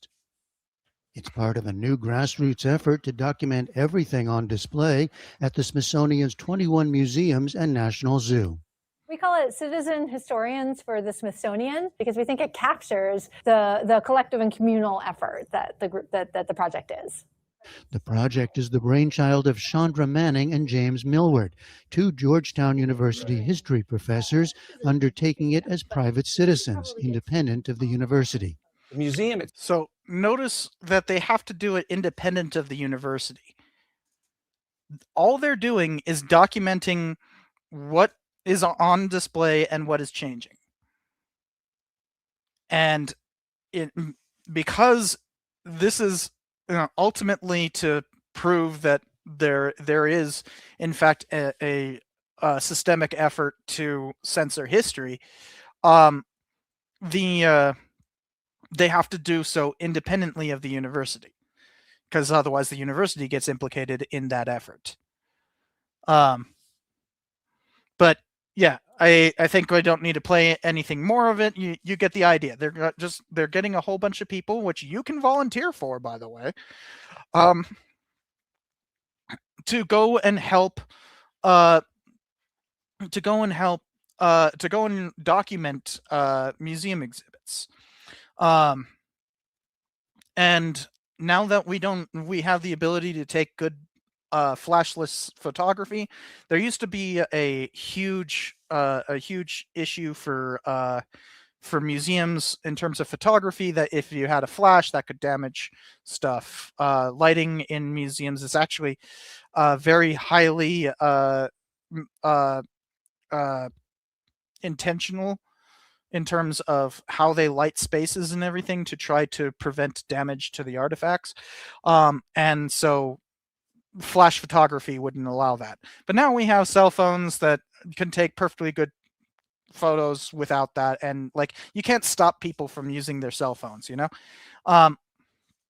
So That's actually how I do my, like, you guys have seen a couple of times where I've gone into museums and kind of reviewed them, and for the most part I'm just doing it with my cell phone, and they're asking people to do the same thing, but here, as an act of preservation rather than me just being like, I want to review this place, that's my effort is not preservation, it's review, which is different.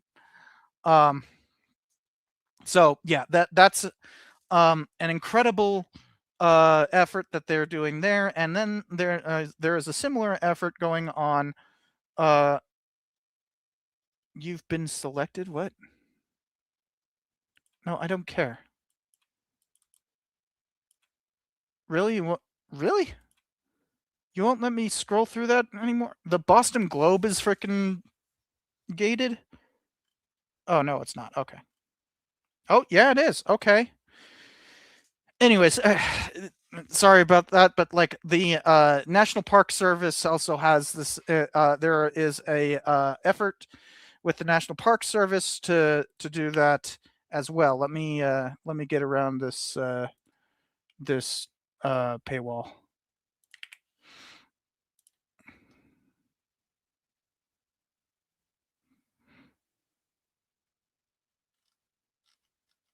There we go. So the National Park Service signs and everything, we saw specifically where Trump has ordered signs to be removed and stuff like that. So, like, for instance, things that are in danger of being removed, talking about unwilling immigrants,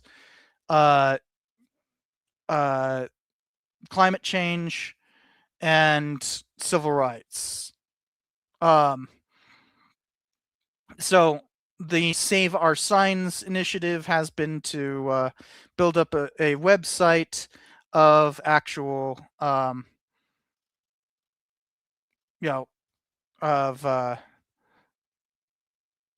this stuff.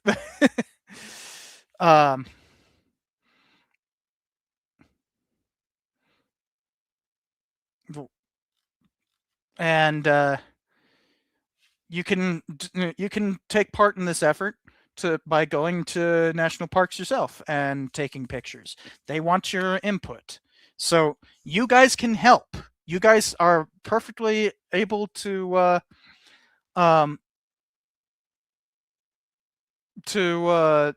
help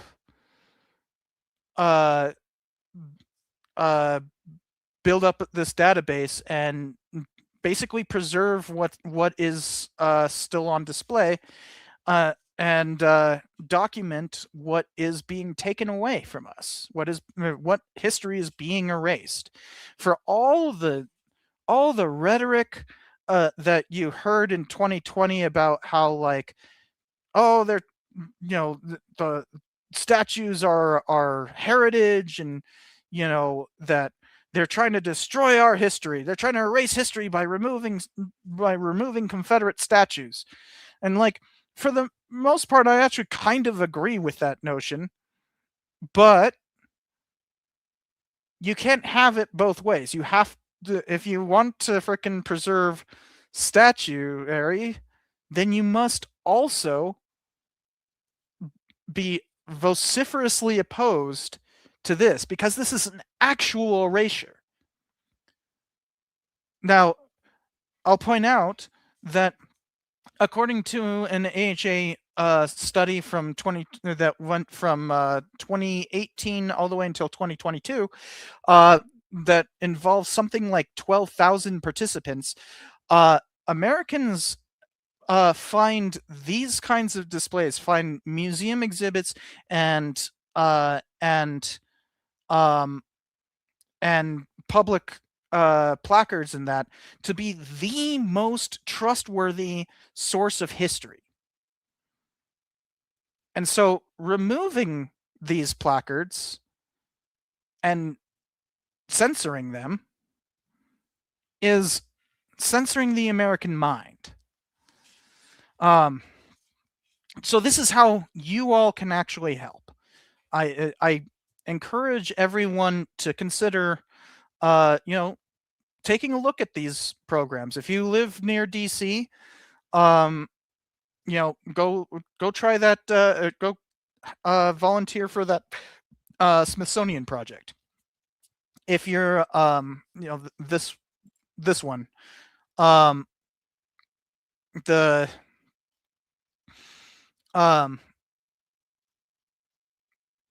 so you can go check that out. And then there's Saving Our Signs, which will help document what's happening throughout the rest of the nation. So please consider doing that. That's the way that everyone can fight back against this onslaught of historical erasure. And finally, let's talk about the AHA, which has been tracking which has been itself doing basically what I did throughout the throughout this stream. They are tracking it. And this page is a working document, so the last time I looked at it, it wasn't actually that full, but they're also talking about like historians' reactions to this. So you have a ton of op-eds here, as recent as September 24th, of various historians. You have to be a AHA member. I'm not an AHA member to be on this, but like Rebecca Rice, I know her. Freaking, you'll recognize a lot of these are major historians who are fighting back, and these are all like op-eds, and they're tracking all of the AHA members who are fighting against this onslaught. As you can see, it's just a huge amount of stuff, right? And then we have initiatives right here. So there's other initiatives kind of like the Saving Our Signs stuff, where if you got fired, they have oral history program for federal employees. Oral history is essentially just interviews.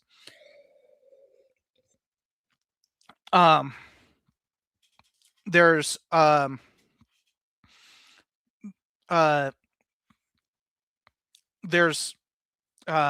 documents that you can get a hold of that are talking about like what are your rights and how can you take action against something like a firing or something along those lines.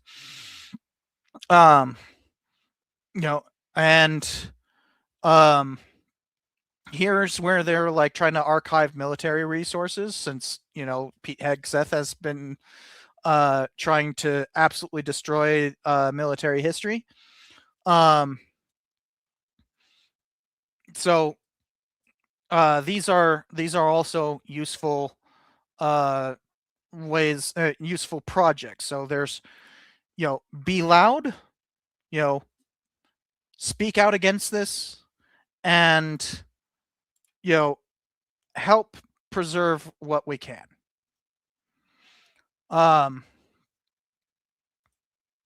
So that's everything on this topic of fighting back. Obviously, this stream in and of itself is fighting back, is a form of fighting back. But I'd be interested to hear.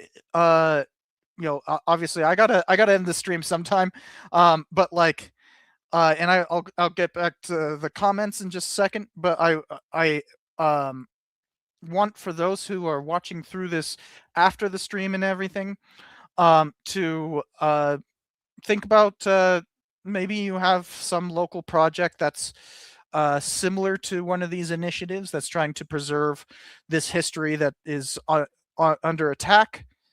And feel free to comment it in the comments below.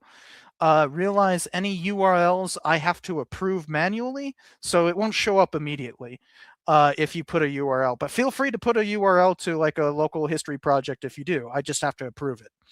And it takes me time to see that. And sometimes I only check that like once or twice a day. But that's a whole thing. And Boxy Lemons, I don't know why you're needing to apologize, but thank you for the donation nonetheless.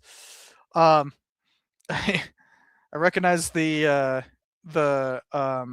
photo of the the Afghan Northern Lion guy.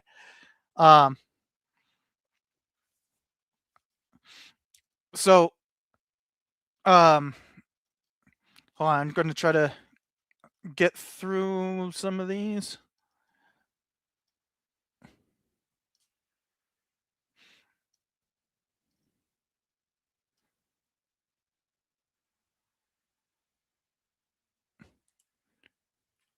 Oh, that's an interesting thing. Sunflower Socialist, what do you mean by leaving out organized labor and teachers unions?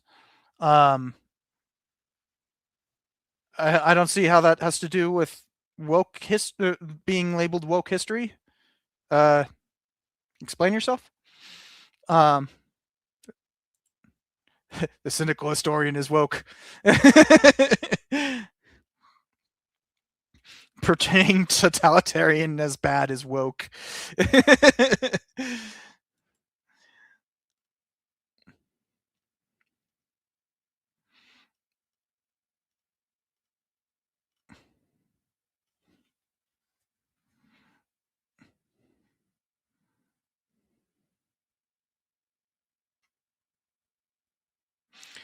And yeah, Sunflower Socialists, I really do believe that that more history tubers should be speaking out and speaking out vociferously. This is an existential crisis for history altogether, for the history profession. Like, if you're not speaking out, you're complicit, if you're pretending that, oh, this is just political, it's like, then you're not part of the profession. You're refusing to be to play part of the profession, and therefore we shouldn't take you seriously. No one should, and your views should drop accordingly. But like, that's the problem. Like they people like I don't want to speak specifically for any particular channel, but like oh,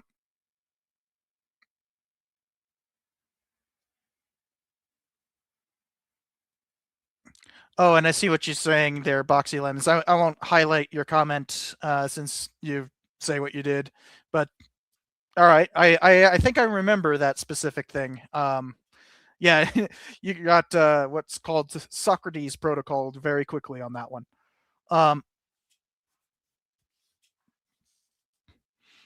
But yeah, I genuinely feel like if you're not speaking out against this, then you're complicit.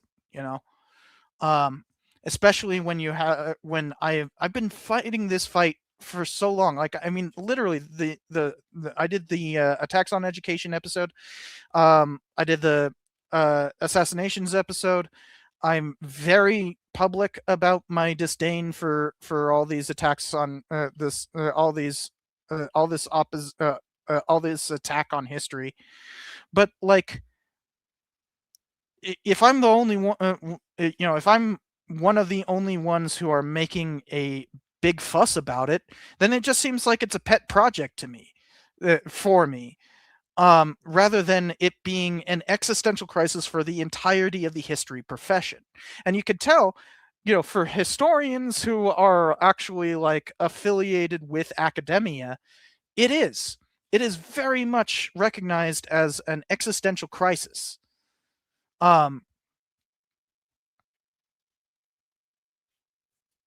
like, the problem is the vast majority of history tubers are not actually like clued into the history profession. They are not professionals. And that's fine. Amateurs are welcome. But that means that they should pay attention to professionals who are aware of these issues and do something about that. And that's why I'm asking you guys to do something about it too, to consider participating with some of these projects to conserve our history.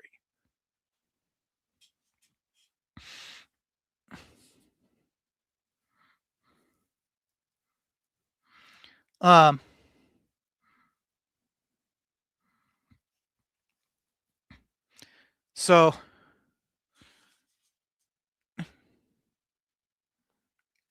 let me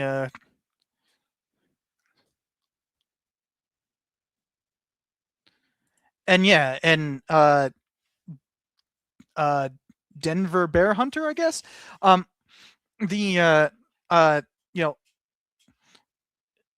keeping that history alive, even if it has to go into the private sphere outside of public history, is indeed a way of preserving it. And that's kind of what's happening with these projects.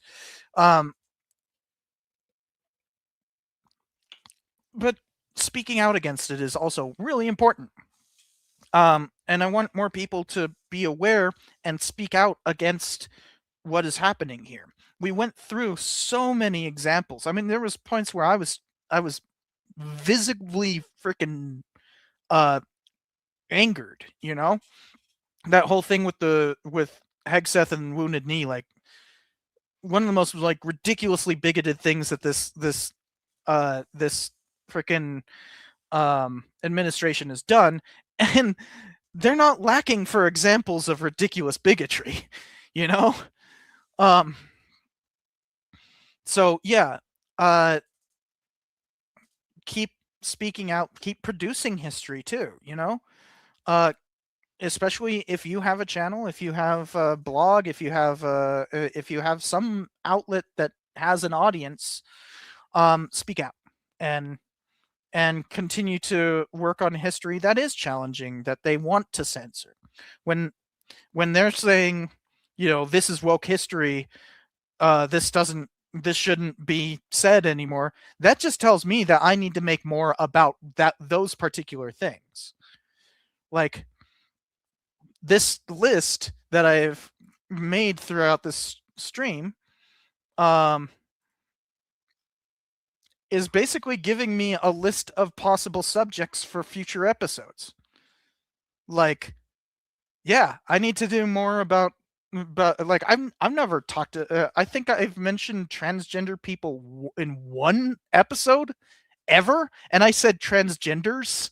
Like I didn't even know how to say like how I didn't know that I was supposed to say trans folk. Like and I have a women's studies professor for a mother. So like you know, this tells me that there's a lot more that I need to do. But there's also a lot of this stuff that I've already done episodes on, you know, systemic racism, for instance. Like I've done an episode on that. The southern border, I done an episode on that. You know, Texas Revolution and Mexican American War, I've done episodes on that. Museums, of course I've done episodes on museums. And what like historians can do for advising people. Black history, I've done plenty of stuff on Black history. Females. Like, but these are the topics that are under attack. Like, this is an interesting one. Like, maybe I need to do an episode on the rules of war, like how they developed, how they've gone. I actually have, no joke, I have a episode written that is about the Nuremberg trials and their legacy. Now, I was intending to release this as a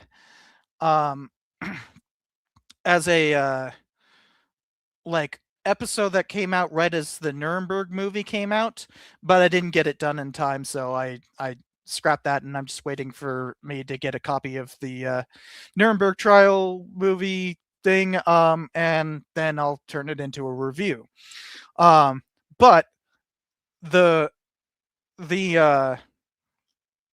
part about the legacy of Nuremberg and its legacy, I have right here. It's done. You know, as you can see. So, you know, that's kind of specifically the rules of war. And I'll point out that that's not how you spell implemented. Yeah, so this ends with a little bit about the ICC, and you know, a little bit about like our kind of like opposition to the International Criminal Court. So that kind of ties into Hegseth's stuff. But the point is, you can see these are topics that need a little bit more coverage now because these are under attack. Because they're woke. So all good topics to cover. So let me check the rest of the comments real quick.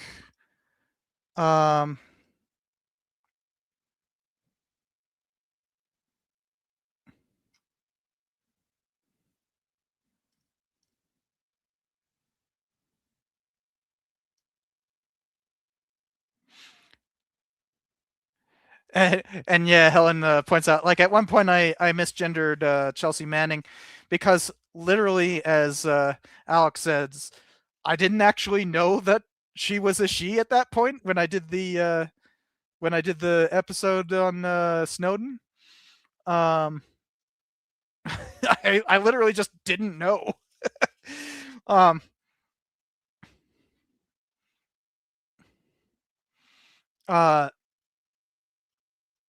And so yeah, like the problem with doing something on trans history is that I just don't know it. Like it's not a topic I've ever researched anything into. The only book on transgender history that I've ever read is a book called Black on Both Sides.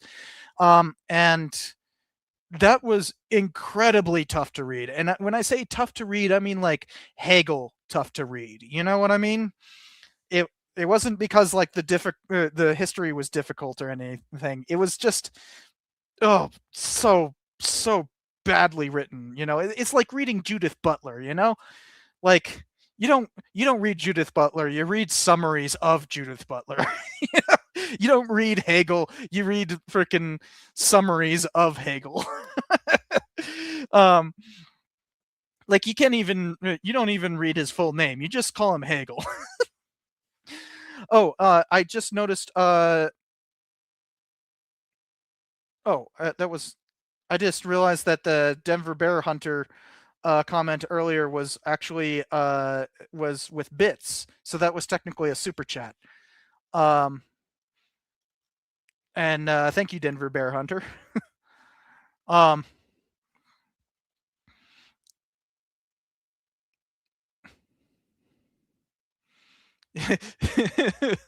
Hegelbed, that's saying something. Yeah.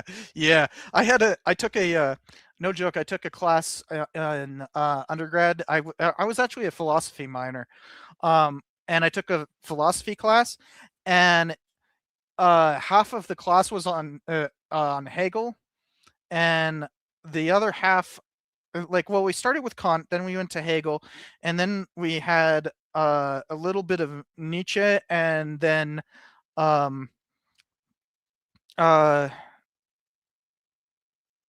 was the second half of that class? I can't remember. I don't think it was even German.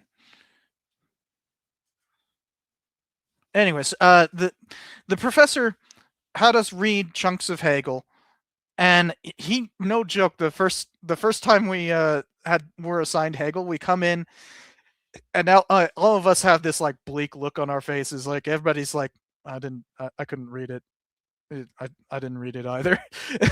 How are we going to discuss this? And he comes in and like, how many of you even got like 3 pages in? Like the professor walks in with a reading, coming in to do a class discussion on a reading assignment, and it was like 50 pages. And he's just like, how many of you even got like 3 pages in? like he knew it was just like, no, we couldn't do it.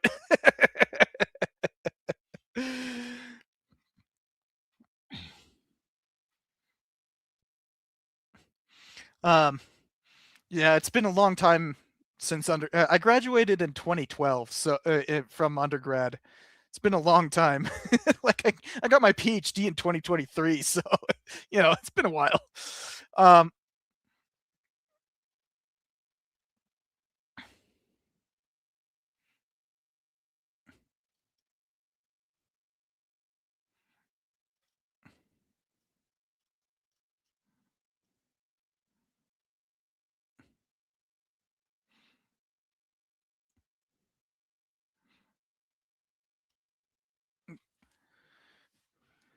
Homophobia by Bryn. I'm going to look that up real quick. Hold on a second.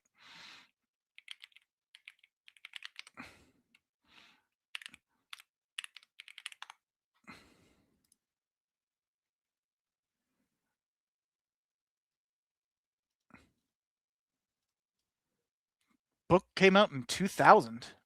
Huh. I mean, if I was looking for specifically for like trans history or something like that, I'm sure I could find plenty. I'm just not looking for it, what I've been reading up on right now is Garfield, because I plan to review that show. But I have to read up on Garfield because even though that's my era, like literally it's my era, and I study American violence. He's a victim of American violence, right? But like American violence in the Southwest, which has very little to do with presidents, so I don't actually know that much about Garfield. So I had to look. So I'm reading up on that, and also like the thing that I'm writing right now is a bunch of stuff on Hawaiian history. So that's so you go from project to project, and sometimes I pick up new information. Other times it's like, that's too overwhelming, I don't want to touch it.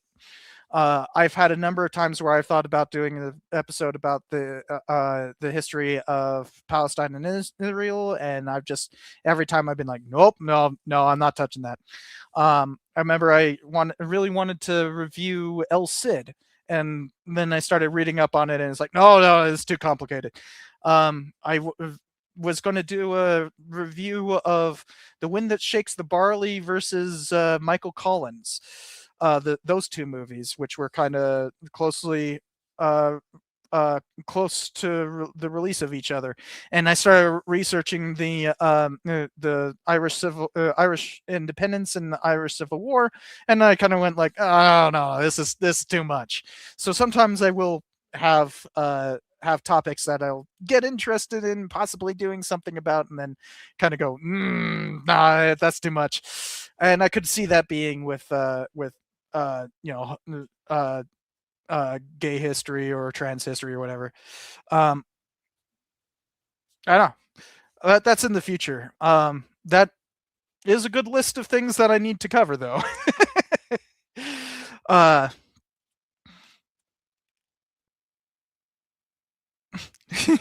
Still haven't been.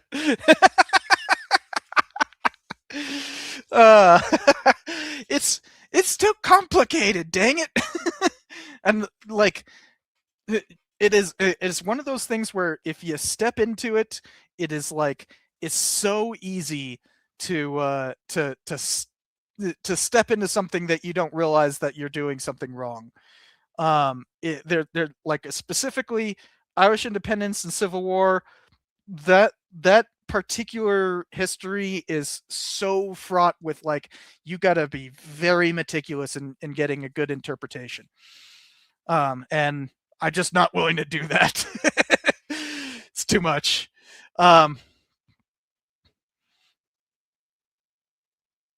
And I don't want to speak for future historians. I don't know. I never really think of, like, future historians will be crazy about this. It's like, I don't know. It's like historians choose what they want. It's like we're like, we get to choose our topics. That's literally what we're talking about here, is that I get to choose my topics. So if I find trans history to be too complicated or too esoteric or something along those lines, then I can just say, nah, I'm not going to do that. Or Irish history, and was what we were talking about.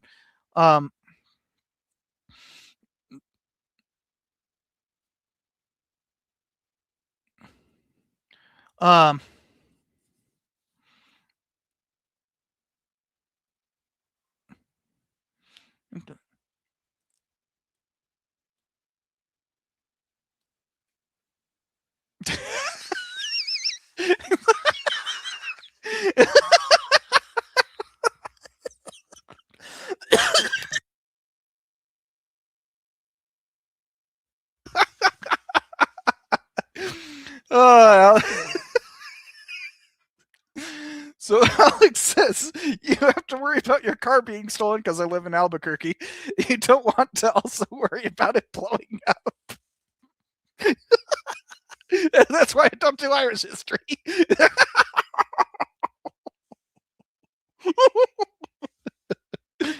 Oh, that's funny. That's funny as hell.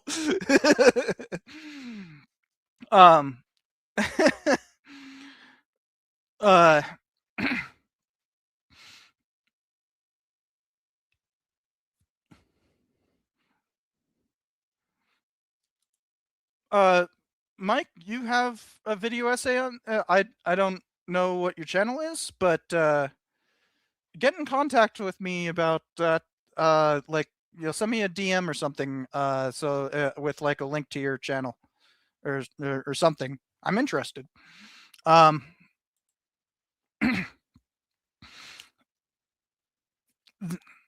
But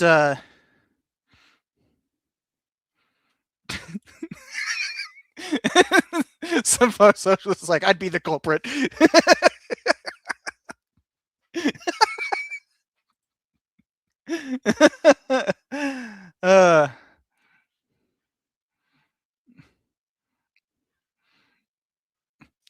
So I think that's a good place to end it. We're now 4 hours over, over 4 hours. The main part, I don't know why I kept this banner going this entire time. That's bad. But it's time for me to call it a night. It is now 8 o'clock. I'm gonna hit the brewery after this, actually. So because I didn't even finish my wine. I started off with that much wine over the course of 4 hours. I drank that much. So cheers to y'all, and hope you all have a good night.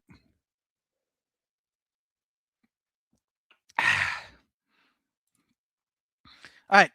Good night, everybody.